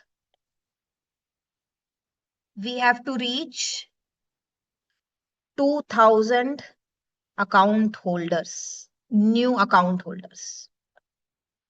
What will happen when company puts this kind of pressure on their employees? What will happen, do you think? What business risk is getting created? If you are part of this new company that I have created, Small Finance Bank Vedant, and I have made you manager of a small tier 2 city, and I have told you within 1 month, Vedant, you have to open 2000 new accounts. What risk is it creating? It will create pressure on Vedant. He will say, let us all employees only create accounts. Or I will find KYC from here and there and just submit it. I'll take permission later on. That will put pressure on you, which means new accounts can be areas of risk. Yes or no? So if I am auditor of this new finance bank, what is my area of risk of material misstatement? All the new accounts opened, I will check in detail because that is my area of risk of material misstatement. Yes or no? High possibility that there is signature problem or accounts have been opened without proper KYC, without proper account opening form, without proper mobile numbers, or many accounts can have same mobile number, same person has opened one mobile phone and just randomly adding names and OTP is going to the same number. Do you understand? Forged signature, incomplete documentation. Yes or no? So by understanding entities, objectives, and strategies, we can understand the risks, and because of which we can understand where can be the areas of ROMM. Understood, everyone? Point is absolutely clear. Why do we need to understand entities, objectives, and strategies? Because that will give us an idea of their business risk, and that will also give us an idea that where can risk of material misstatement happen. Okay. Next, last point for which we need to obtain an understanding is measurement and review of entities' financial performance. So if Green Weaves is coming to me, okay? So Green Weaves, the textile company is coming to me to get audit done. First, I will understand the Green Weaves textile industry and the laws applicable. Second, I will understand the type of entity, the nature of work that Green Weaves do. Third, I will understand their accounting. Fourth, I will understand the strategies and objectives. Now, this fifth point is I will check financial performance. Very simple. Now, I'll ask Greenweaves, last year, what was your turnover? Greenweaves, what was your net profit last year? How much assets do you have? How much asset has been increased? Yes or no? So the last understanding I will obtain is about the finances, financial performance, that your profit is increasing by 10% every year, your turnover is increased by 15% every year. So that understanding we need to obtain. Understood, everyone? So all the 5 points, auditor shall obtain an understanding of relevant industry, regulatory and other external factors, nature of entity, its operations, its ownership structure, type of investments you are making. Why do we check type of investments? So that we can know how many special purpose entities are there, how many associate companies are there, how many JVs you have, how many subsidiaries you have, right? And we have to see how you are financed, how you are structured. Why do we have to understand? So that we can understand the class of transactions, balances, and disclosures to be expected in financial statements. Next, we need to obtain understanding of the accounting, which means accounting policies. Next, we need to understand entities, objectives, and strategies so that we can understand business risk and we can understand whether this business risk will create risk of material misstatement. And last is measurement and review of entities' financial performance. Okay, now let's come to the book.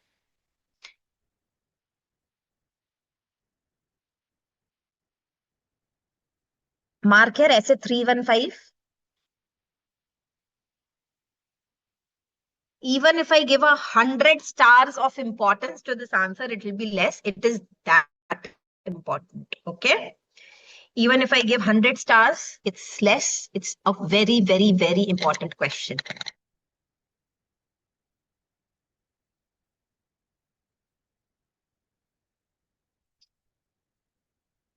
Page number is 3.24. Let's quickly see the book. So essay 3Y15, full name you have to mention. Okay. If you will not mention, your marks will get cut. So when you're writing this answer, essay 315 compulsory to mention. The first is relevant industry, regulatory and other factors, including the applicable reporting framework. So here, give some examples. Not everything, you don't have to write exactly the whole thing, but some examples you can give. It depends on how many marks it is asked for. So for example, you have gotten a question in exam where you have to mention what understanding an auditor obtains as per essay 315. So you have to write all 5 points, na? So all 5 points, so you can't write this 3 pages fully in exam, right? Obviously, that time you have to give 1 or 2 examples. But suppose in exam specifically it is said, write a short note on what regulatory, industry and other factors of understanding needs to be obtained. So you are only writing for A point. Your answer is only for A point. That time you have to write more. So that much common sense we have to use. Is that clear? And that is why I'm making you mark it important, because it can come as a total answer also, or it can come as individual points also in exam. Okay. So what are the relevant? So it is full of just examples. Like I gave you examples, it's full of examples. Okay.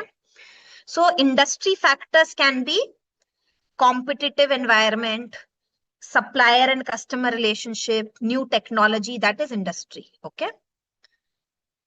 Some other examples is seasonal activities, kind of technology being used. This can give you an idea of risk of material misstatement. Some regulatory factor examples is legal, political, applicable financial reporting framework. Then accounting principles, you have to know as per this industry specific. You can also obtain what are different laws applicable, because it can affect taxation, government policies can affect. External factors can have common economic, interest rates, financing, inflation. So these are just some examples. Okay. Nature of entity. Nature of entity is operations, ownership and governance, types of investment that entity is making and plans to make, the way that the entity is structured and how it is financed to enable auditor to understand the class of transaction, account balances and disclosures to be expected. Okay. And understanding of the entity enables the auditor to understand whether entity has complex structure. For example, whether it has subsidiaries. Complex structure often introduce issues that may give rise to risk of material misstatement. It helps in understanding matters relating to ownership, relation between owners, etc. So this part is just explanation. This is the main part, that complex structure gives rise to more different kind of risks. Again, some examples are given to you. Business operations, which means what are your sources of revenue, what products you make, what services you give, how do you conduct the operations, whether it's manufacturing or retail, where is your business located, who are your key customers, who are your suppliers. So all this information we need to know. Investments, I've already told you. Financing, which means what are your major subsidiaries you're financing, your accounting principles, revenue recognition, all these understanding you need to obtain. An accounting policy you need to understand whether it is consistent or not. Next, objectives and strategies, those related business risks that may result in risk of material misstatement. The entity's management defines the objective, which are overall plans for the entity. Strategies are approaches by management that intends to achieve the objectives. Business risk is broader risk of material misstatement, and business risk can happen due to change or complexity. So, understanding the business risk can increase the likelihood of identifying ROMM. Agar aap business risk samjhoge, so if you understand business risk better, you can better identify the risk of material misstatements. But remember this point. Auditor does not have a responsibility to identify and assess all business risk, because all business risk does not affect the risk of material misstatement. So all business risk I don't need to study, I just need to have an idea, so that whatever affects my accounts, that part I can focus on. Okay. So here are some examples that you again can study on your own. Come to measurement and review of entities' financial performance. So performance measures like external and external create pressures on the entity. These pressures can motivate the management to take actions to improve business or to misstate. And that is why understanding the performance assists the auditor in considering whether pressures to achieve performance targets may result in management actions that can increase. So you can check their KPIs, period on period performance report analysis, which means you can study 2024 sales, 2025 sales, 2026 sales. You can study budget, forecast, variances. You can study credit rating agency reports. All these things you can study. Is that clear to everyone? You know businesses can get credit rating. That much do you understand? Do you know you can get a credit rating? We as an individual can get credit rating. That much you know? You know about CIBIL? Yeah. So all of us have a CIBIL score. That gives us a credit rating according to which the companies, the banks offer us credit card and loans and all that. Same way, businesses also have commercial credit rating. Okay. So businesses also have different ratings according to which their rate of interest in banks is decided. Okay. So all these factors you can study to understand the performance of the entity. Any doubt till now? Can I move ahead? Okay. Again, this is for reading.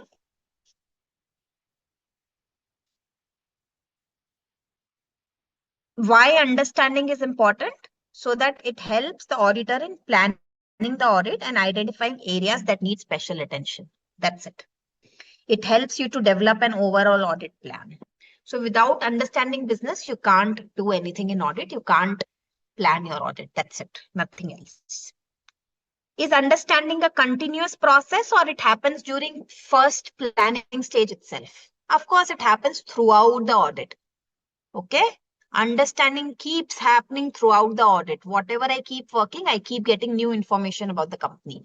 So understanding the entity is a continuous process.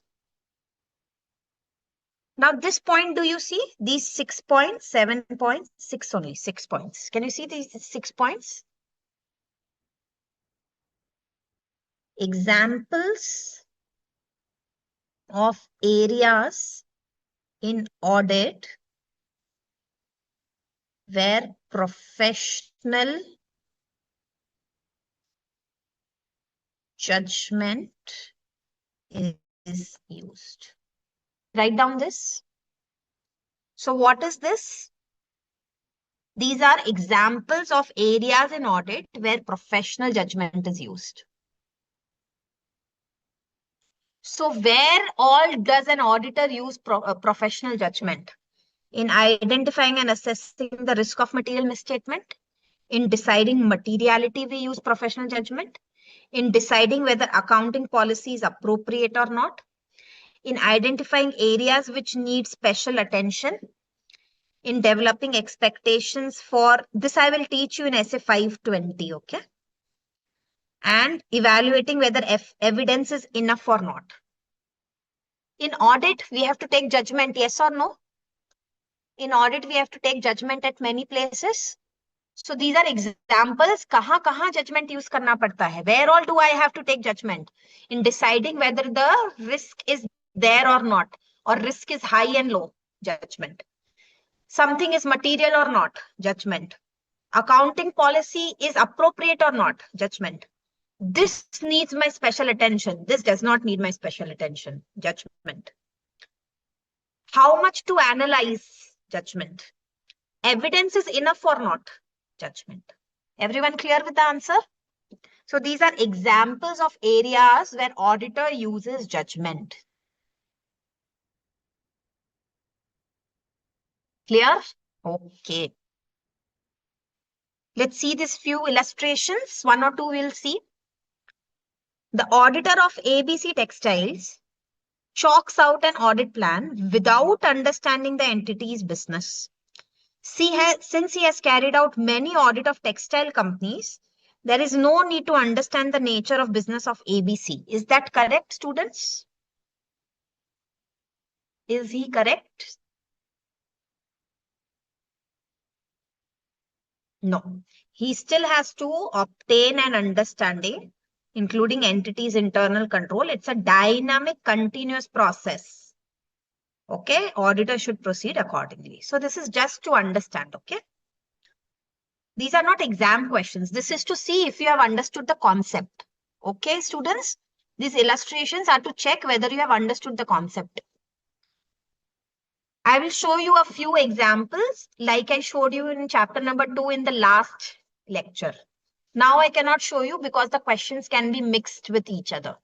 So as usual, like I showed you a few examples in chapter number 2, at the end of last lecture of chapter number 4, chapter number 3, I'll show you a few questions of how it is asked in exam. Okay.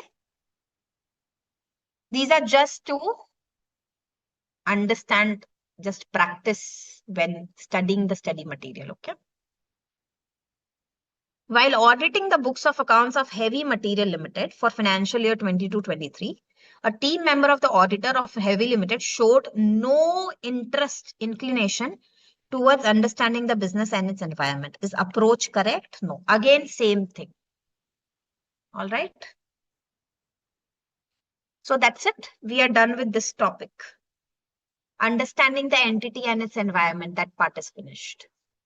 Let's move on to the next topic. That is internal control. Finally, internal control word we are listening from chapter number 1. Finally, you are going to study the theory of internal control. Okay. Finally, you are going to study quiz. When do you mean? Quiz nahi hota. What do you mean, Navneet? In class or in exam? What are you saying? In the last, we do MCQs. Okay. Yeah. That we do in the end of the lecture. Last lecture, we did 5 MCQs, right? Students, did we do last lecture 5 MCQs in last lecture? Yeah. Same way we'll do today. Okay. Can I proceed to the next topic now? Internal controls. Thank you.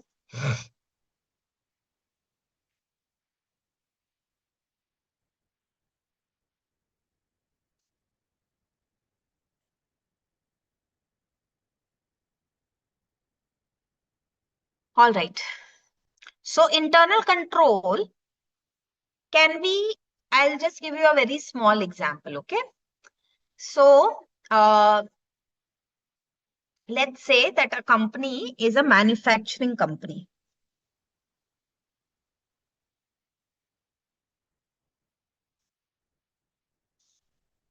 Okay. So there is a production department. There is stock department. There is sales department. And there is accounts department.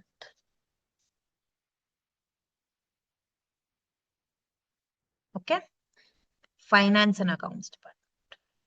Okay. Now, sales, you have received an order of 1,000 silk saris. Okay, sales department has received an order. Now, what do you think will be the internal control system to execute this order? So what will sales department do? First, the sales department as per internal control will go where? It will go to the stock department. How much stock do you have of silk saris? Stock department says that I have stock of 500 saris only. Then stock department will send notification to production department. I'll do the 600.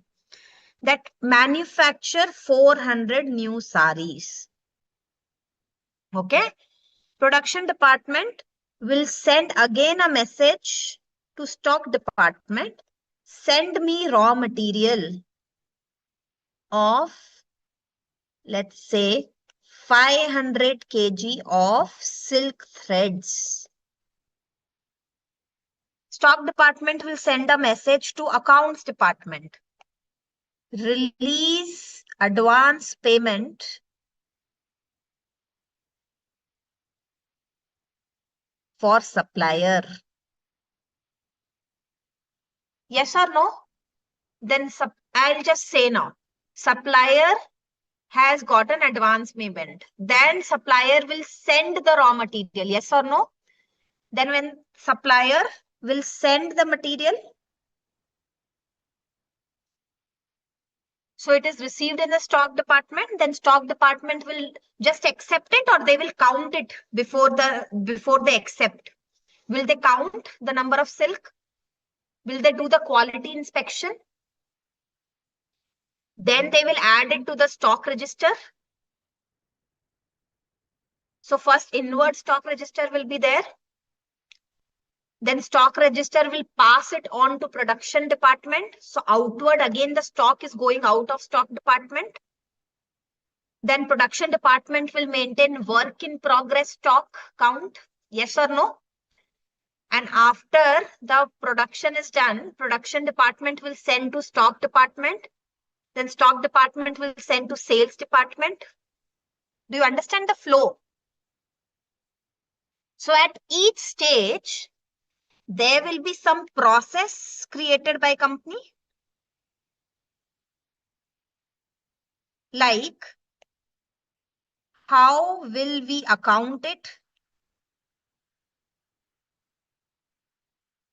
Okay. How will we manufacture it?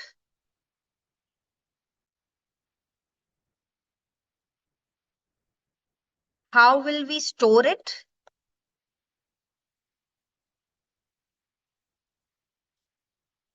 And how will we do compliance of laws? Yes or no? So there will be a process of accounting.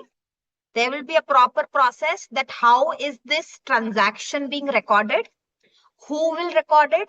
Who has the power? Vouchers will be made. Who can sign on those vouchers? There will be a proper process for it.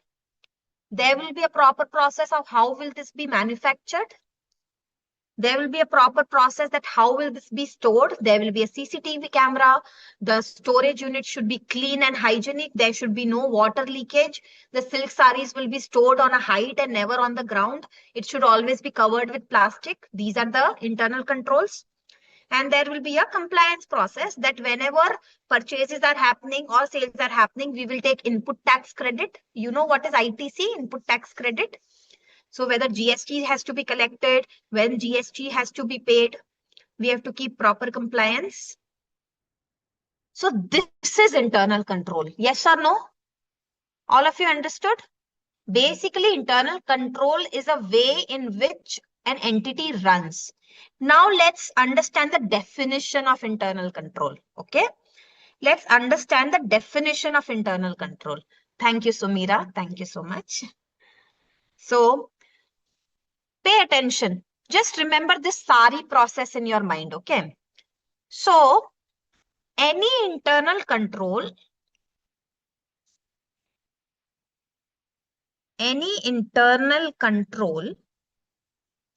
firstly is a process. Yes or no? Internal control kya hai? What is it? It's a process. This process has to be designed first. Someone has to make a system. Then someone has to implement the system. And someone has to maintain the system. Let's say all of you are going to a college. Okay? You are attending a class in a college. Okay? And they have designed a system. So the trustees have told that all students should have an ID card. So trustees have told that there should be ID cards. So they have designed a system. Then the principal of the college should implement it, yes or no? They should ensure that all the students get the ID card. So principal gave the ID cards to all students. And now teachers in the class have to see whether they are wearing the ID card. Yes or no?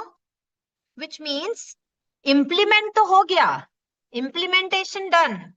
But whether it is actually being maintained. So internal control system has 3 levels. First, it should exist. Second, it should be implemented. And third, it should be maintained. So internal control system is a process. This we all understand. This is a process that is designed, it is implemented and maintained. Who all are involved in this to design, implement and maintain? It is designed, implemented and maintained by TCWG, management and other personnel.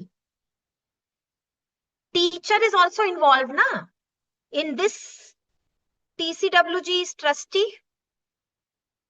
What is TCWG doing? Designing. Who is principal? Management. What is management checking? Implementation. And who is teacher? Teacher is a personnel. What is teacher doing? Teacher is ensuring maintenance. So internal control सिर्फ एक ही आदमी का काम है कि पूरी company को मिलके काम करना पड़ता है internal control के लिए? Do you think one person can do it or everyone together has to do? Yes. So internal control is a process that is designed, implemented and maintained by TCWG, management and personnel. Why? Why? It is so that we can be ensured that there is achievement of entities' objectives. Not audit objectives. किसके objectives achieve होंगे? आपकी company के. You are running a company. If you make internal control, it will be better for your company's objective achievement. Objectives for what? 4 objectives are achieved. It improves reliability of financial reporting. What is financial reporting? It includes books of accounts, ledgers, journals, trial balance, balance sheet, P&L, everything. So by having good internal control system, you make internal control system so that you have a proper process for accounts. Second, you make internal control system so that your operations, what is operations? Production, sales, purchase, everything runs smoothly. So we have internal control system for effectiveness and efficiency of operations. Third, why do we have this? Why do we have internal control system? So that you can do compliance of applicable law and regulation. What does it mean? Have you seen that when you go to restaurants and all, when they make the bill, do you think they calculate GST or the software automatically has GST in it?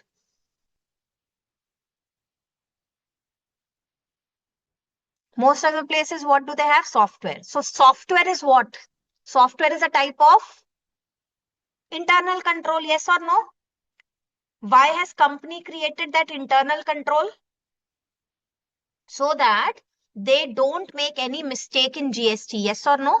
Of course, the software does many things, but one of the things that software does is so that there is no calculation mistake in GST. So what does internal control system help in? Third thing, it helps in compliance with applicable law and regulation. You must have seen this, that many people get salary. When they get salary, automatically TDS is deducted from it. Have you noticed that? If you have anyone around you getting salary, So automatically TDS is deducted. So this automatic deduction of TDS before getting salary, what is that? If company has a system to reduce TDS automatically before paying salary, what is it? Internal control system, yes or no? So internal control system is what? Compliance. It helps in compliance also with laws and regulation. And lastly, safeguarding of assets is also internal control system.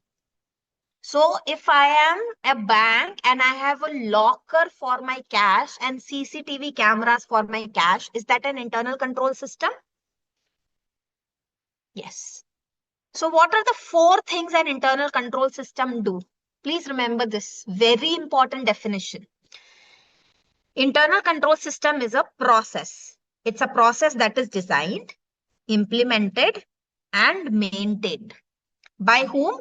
TCWG, management, and personnel. Why? To ensure achievement of entities' objectives regarding reliability of financial reporting, effectiveness and efficiency of operations, smoothly kaam chale, compliance of all the applicable law and regulation, and safeguarding of asset. So if any of you, after becoming CA, plan to open your own business, तो आप internal control system जब design करोगे, so what will you keep in mind? Is this internal control system making my accounts reliable? Is this internal control system making my operations smooth? Is this internal control system making sure that I am complying with all the laws regularly? And is this internal control system ensuring that all my assets are safe? Everyone clear now? This definition is by SA 315. This definition is by SA 315. So everyone come here. Internal control. Identifying and assessing the risk of material misstatement through understanding the entity and its environment. It's a process designed, implemented, and maintained by those charged with governance, management, and other personnel to provide reasonable assurance about the achievement of entities' objectives with regard to reliability of financial reporting, effectiveness of operations, safeguarding of assets, compliance with laws and regulations. Everyone clear? This definition needs to be learned. This needs to be mentioned in exam. This needs to be mentioned in exam. So this is again repetition. Can you see all the points are repeated? The way in which internal control is designed, implemented, depends on entity size and complexity. So how much internal control system you'll put in your entity, that depends on you, what kind of entity you are running, what is the size, what is the complexity. Okay. Small benefits is there, very small answer. Benefits of understanding internal controls. Benefits of understanding. So it helps in identifying any potential misstatement. So as an auditor, so see, when I'm going in an entity, am I going, my purpose of going in an entity is to check internal control or what? Is my purpose, is my objective to study internal control? No. My objective is that I have to see whether financial statements are free from material misstatements. Yes or no? But to reach there, I have to cross this road. Yes. To be able to give my opinion on financial statements, I have to first understand the internal control. So even understanding internal control helps me in what ways? It helps me in finding potential misstatements. It helps me in finding factors that can affect risk of material misstatement. And it helps me to design my audit procedures. Okay.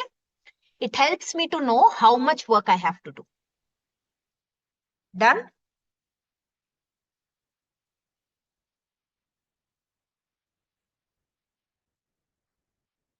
Okay.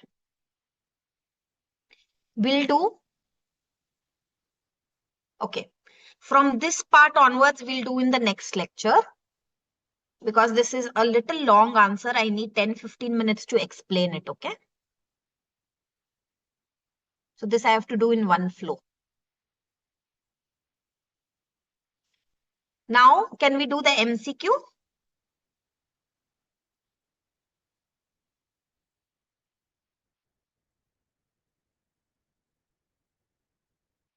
Okay, tell me everyone. Risk of material misstatement has how many components? Risk of material misstatement has how many components? 2. Correct. Next. SA 315 establishes requirements and provides guidance on identifying and assessing risk of material misstatement at financial statement level only, at assertion level only, at financial statement and assertion level, at financial statement or assertion level. This we did in last lecture. Yes, very good. At financial statement and assertion level. Good. Next. Read this and tell me. Read this peacefully. Which of the following is correct? Auditor is not expected to and cannot reduce audit risk to zero and cannot obtain absolute assurance. The auditor is expected and can reduce audit risk to zero and can obtain absolute assurance. Auditor is not expected and cannot reduce audit risk to zero and cannot obtain reasonable assurance.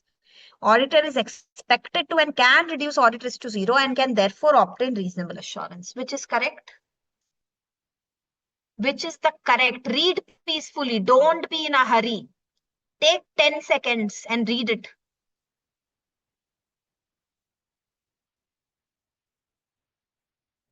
Does anyone want to revise their answer?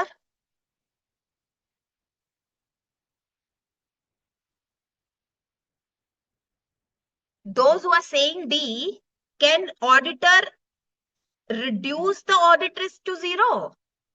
Can I reduce audit risk to zero? How are you saying D?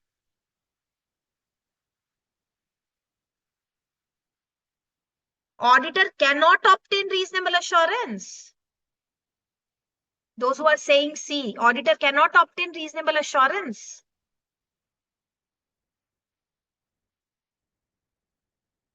That's why I said most of the students make this mistake in exam that they don't read the question properly.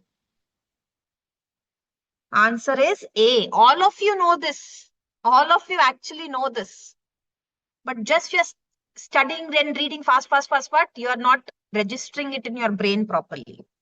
Next. Materiality in planning and performing an audit requires that auditors should not consider materiality and its relationship with audit risk. Auditor should consider materiality and its relationship with audit risk. The auditor should not consider materiality but consider its relationship. The auditor can consider materiality but need not consider its relationship. What is the correct answer? B. Very good. Next. Which of the following is true regarding materiality? It is unaffected by nature of item. It is unaffected by requirements of law. It is not a matter of professional judgment. It is not always a matter of relative size. What is the correct answer?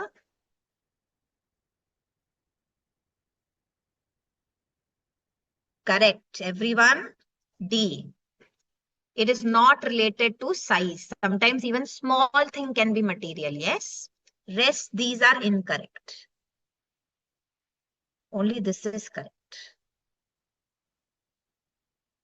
Okay, so here we are done with the MCQs and today's lecture. If you have any questions, you can let me know. I'll wait here for 1 or 2 minutes. Otherwise, we're done. I hope you enjoyed the lecture. You understood the lecture. Lot of things to memorize. So please do that effort. Do revision. Yes, Pooja. You can ask your question. Good evening ma'am. Good evening.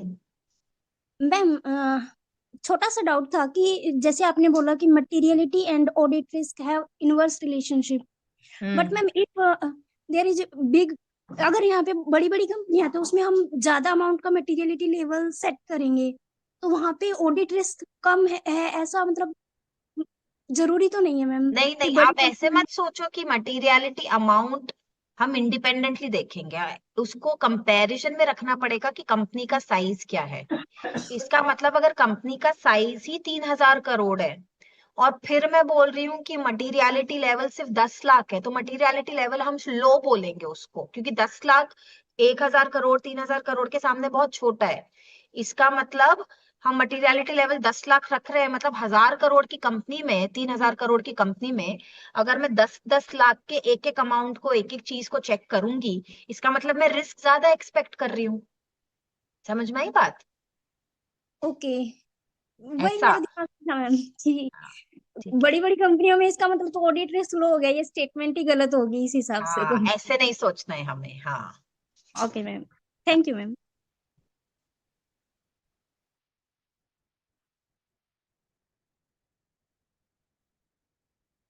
thank you for all the wonderful nice comments you guys are telling.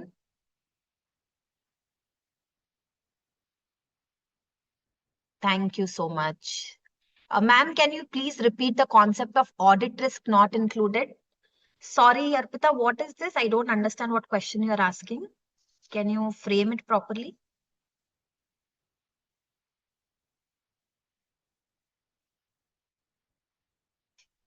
Vaishnavi, you should attend all live lectures diligently, okay? I want you to all to attend all live lectures. It's an excellent initiative for all of you for your benefit by the ICAI. Take advantage of it, okay?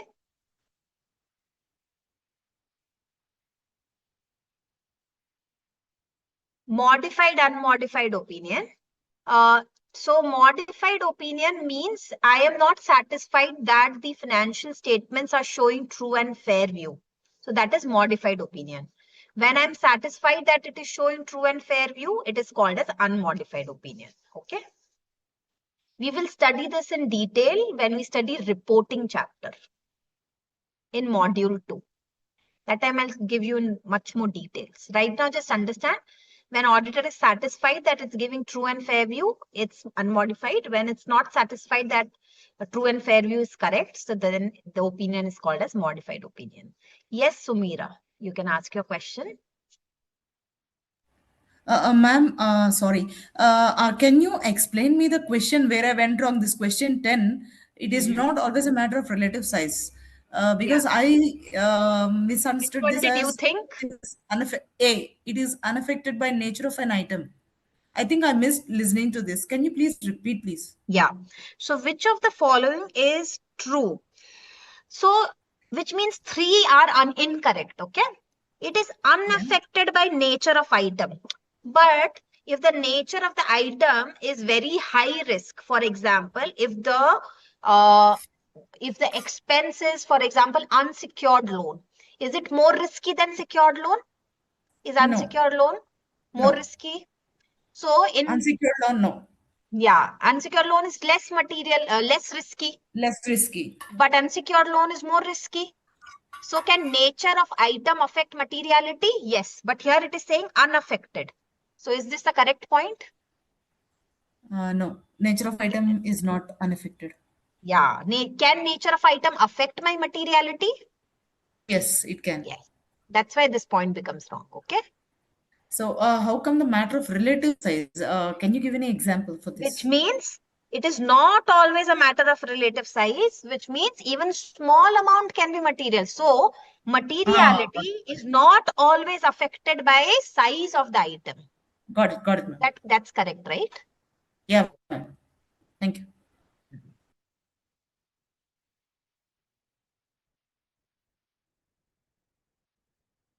Then Karan is asking, ma'am, can you explain with example inherent risk at 2 different assertion as lower?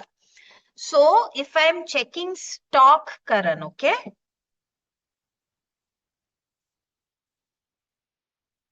Or let's say I'm checking plant and machinery, okay? Let's say I'm checking plant and machinery. I can check the existence by just seeing plant and machinery. But if I have to check valuation, which one has low risk? Checking existence or checking valuation? So in a single item, something can have more risk. So even in a single item, when I break down it into different assertions, some assertions can have more risk than the other. Do you understand? because it's easier to verify existence. But for valuation, if it's a complicated machinery, there might be repairs, there might be maintenance, there might be some capital expenditure done, there might be some depreciation. So even within two assertions of same item, some assertion may have low risk, some assertion may have higher risk. Is that clear now, Karan? Even within the same item, different assertions can have different level of risk. Yes, Arpita, you can ask your question. Ma'am मेरा question है chapter 2 से है। Preliminary engagement में जो हमारा second point था, evaluating compliance with ethical requirements page including number बोलिए ना। इंडिपेंडेंट 2.8 2.8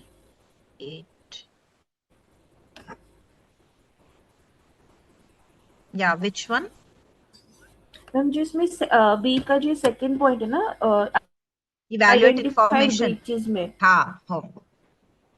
यस इसका मैम मीनिंग जैसे यू इसमें तो वांट? उन्होंने बोला कि जो हाँ समवेयर लाइक मेरे को थोड़ा सा कंफ्यूजन था कि जब ऑडिटर अपनी इंडिपेंडेंस चेक कर रहा है कि वो इंडिपेंडेंट है या नहीं, तो उससे कंपनी की पॉलिसीज का क्या रिलेशन हो सकता है? फर्म मतलब हमारी फर्म, ऑडिट फर्म। ओके, मैंने यहाँ एंटिटी को लेकर चला था। नहीं, हमारी फर्म। जैसे अगर मैं सीए फर्म चला रही हूँ ना अर्पिता, तो हाँ हम जी। सपोज 4 पार्टनर है, तो हमारी भी कुछ जैसे कंपनीज चलती है इंटरनल कंट्रोल सिस्टम से, सीए फर्म चलती है क्वालिटी कंट्रोल सिस्टम से। तो जैसे कंपनीज को इंटरनल कंट्रोल की पॉलिसीज बनानी पड़ती है, ऑडिटर्स जब प्रैक्टिस चलाते हैं तो उनको क्वालिटी कंट्रोल की पॉलिसीज बनानी पड़ती है। तो ये क्या बोल रहा है कि जब भी आपके पास कोई नया क्लाइंट आता है, तो आप ये देखो कि आपकी कंपनी की, यानी कि सॉरी आपकी फर्म की, ऑडिट फर्म की जो पॉलिसीज है, ये क्लाइंट उसको किसी तरीके से ब्रीच तो नहीं कर रहा। हमारा कोई इंडिपेंडेंस का, सपोज हमारा कंपनी का क्वालिटी कंट्रोल पॉलिसी है कि अगर हमारा स्टाफ का कोई भी फादर मदर कंपनी में इन्वॉल्व है, तो हमारी इंडिपेंडेंस थ्रेटन हो जाएगी। तो मेरी कंपनी, अगर मेरी फर्म की पॉलिसी है, तो मैं ये चेक करूंगी कि मेरी जो एंगेजमेंट टीम है उसका कोई बंदा जो क्लाइंट है उससे तो रिलेटेड नहीं है। तो हम जब इंडिपेंडेंस चेक करते हैं हमारे नए क्लाइंट का, तो हमें हमारे फर्म की इंडिपेंडेंस या एथिक्स की या क्वालिटी कंट्रोल की रिक्वायरमेंट्स चेक करनी होती है कि उसका कहीं वायलेशन तो नहीं हो रहा। आप समझ में आई बात? Yes ma'am. और मैम मेरा दूसरा डाउट था, ये 2.12 पेज पे है, 2.12। 12 मैम। तो इसमें जो डी पॉइंट है ना, उसका सेकंड पॉइंट मुझे समझ नहीं आया। The manner in which the auditor emphasizes हाँ, इसका the मतलब ये है administration. कि एज एन ऑडिटर आपको पहले से स्ट्रैटेजी बनानी है कि सपोज मैंने प्रिलिमिनरी एंगेजमेंट एक्टिविटी की और उसमें मुझे पता चला कि ये जो क्लाइंट है इसके साथ लास्ट ईयर एंड मोमेंट पे डेटर्स की एविडेंस मांगने में बहुत मगजमारी हुई थी, बहुत दिक्कत हुई थी। तो मैं इस साल मेरी जो टीम है, मेरी जो एंगेजमेंट टीम है, उसको पहले से ही बोल दूंगी कि आप जब डेटस चेक करो तो थोड़ा सतर्क रह के चेक करो, क्योंकि पिछले साल इसमें प्रॉब्लम हुई थी। सो कैसे आपको पिछले साल की नॉलेज इस साल की स्ट्रैटेजी बनाने में हेल्प होती है? अब समझ में आई बात Arpita? Yes ma'am, yes ma'am. Okay, और मैम जो थर्ड चैप्टर है उसमें ना पेज नंबर 3.11 इस पे एग्जाम्पल था, इलस्ट्रेशन 2 11। हाँ, इसमें illustration जैसे 2। मतलब यस, तो इसमें जो पार्टनरशिप फर्म होती है एचटी एसोसिएट्स, उसको अपॉइंट किया जाता है वाइंड एंड आइस लिमिटेड के थ्रू अपनी अकाउंट्स के ऑडिट के लिए। There is a risk that तो HT and associates would give an inappropriate opinion if financial statements are materially misstated. Okay. तो मतलब अगर मटेरियली मिसस्टेटेड है उनकी फाइनेंशियल स्टेटमेंट्स, ऐसा तो वो रिस्क है, ऐसा रिस्क है, ऐसा रिस्क पता नहीं चला है, ऐसा सिर्फ रिस्क है। ऐसा हम प्रिडिक्ट कर रहे हैं कि इसके फाइनेंशियल स्टेटमेंट में ऐसा रिस्क है कि जो ऑडिट रिपोर्ट दी गई है उसमें पॉसिबिलिटी है कि ऑडिट ओपिनियन इनअप्रोप्रिएट है। तो इस रिस्क को क्या रिस्क बोलते हैं? Risk of giving inappropriate audit opinion. मैंने तो यहीं पे दिक्कत हो नहीं, गई थी सिंपल कि सी ना बात है। डिसअपीयरिंग मिसस्टेटेड है। नहीं, मटीरियली मिसस्टेटेड नहीं है, ऐसा रिस्क है कि हमारी जो ओपिनियन है वो इनअप्रोप्रिएट हो सकती है। तो सिंपल सी चीज है, audit risk means risk of giving inappropriate audit opinion. समझ में आई बात? फर्स्ट लाइन है चैप्टर की। हाँ, तो जैसे अभी हम इसको मॉडिफाइड नहीं बोलेंगे ना, इसको तो हम ये मॉडिफाइड ओपिनियन होगा, मैं अनमॉडिफाइड मॉडिफाइड ओपिनियन तो होगा। हम देते हैं, यहाँ पे ये नहीं लिखा है कि ऑडिटर ने दिए, उन्होंने कहा है कि इसमें रिस्क है कि हम जो भी ओपिनियन देंगे वो इनअप्रोप्रिएट होगी। आप भले मॉडिफाइड दे रहे हो, उसका भी रिस्क है कि इनअप्रोप्रिएट है। सो एक रिस्क एग्जिस्ट कर रहा है। Risk of giving inappropriate audit opinion को क्या बोलते हैं? आपको ये सिचुएशन नहीं एनालाइज करनी है, आपको सिर्फ बताना है कि जब risk of inappropriate audit opinion होता है तो उस रिस्क को क्या बोलते हैं, उसका नाम क्या है, वो रिस्क को बोलते हैं audit risk. That's it. Okay ma'am, okay Okay. Thank you ma'am. Yes. Yes, Sumira, you have some more question?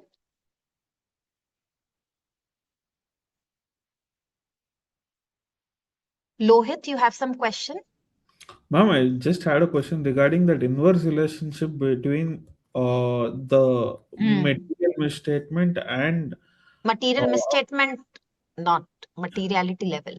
materiality level and auditor's Audit risk. audit risk. Yeah, so basically it means, think of it like this. Don't think of it very mathematically and arithmetically. Think of it as more like a concept, okay? Don't think it very arithmetically. So simple thing you imagine, Lohit. So if let's say this is a financial statement, two financial statements are there.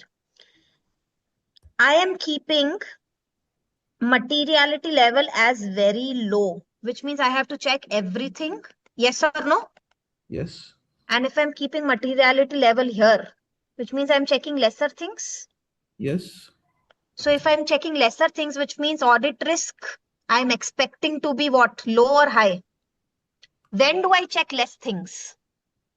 When I know there are less Exactly. statements. So when I am keeping, suppose these are two glasses and I'm keeping materiality level on top, it means I'm expecting risk to be low because I'm checking less or checking more. Checking less. If materiality level I'm keeping very low, it means only this much I'm excluding. Rest everything I'm checking. So I'm expecting audit risk to be, why am I doing so much? Because I'm expecting risk of material misstatement to be very high. Exactly. Now you understood? So it is not inverse, no? So materiality level if kept very low, it means audit risk is expected to be high. oh, okay, okay, got it, got it, Yeah. got it, got it. Yeah. Sure. Thank you.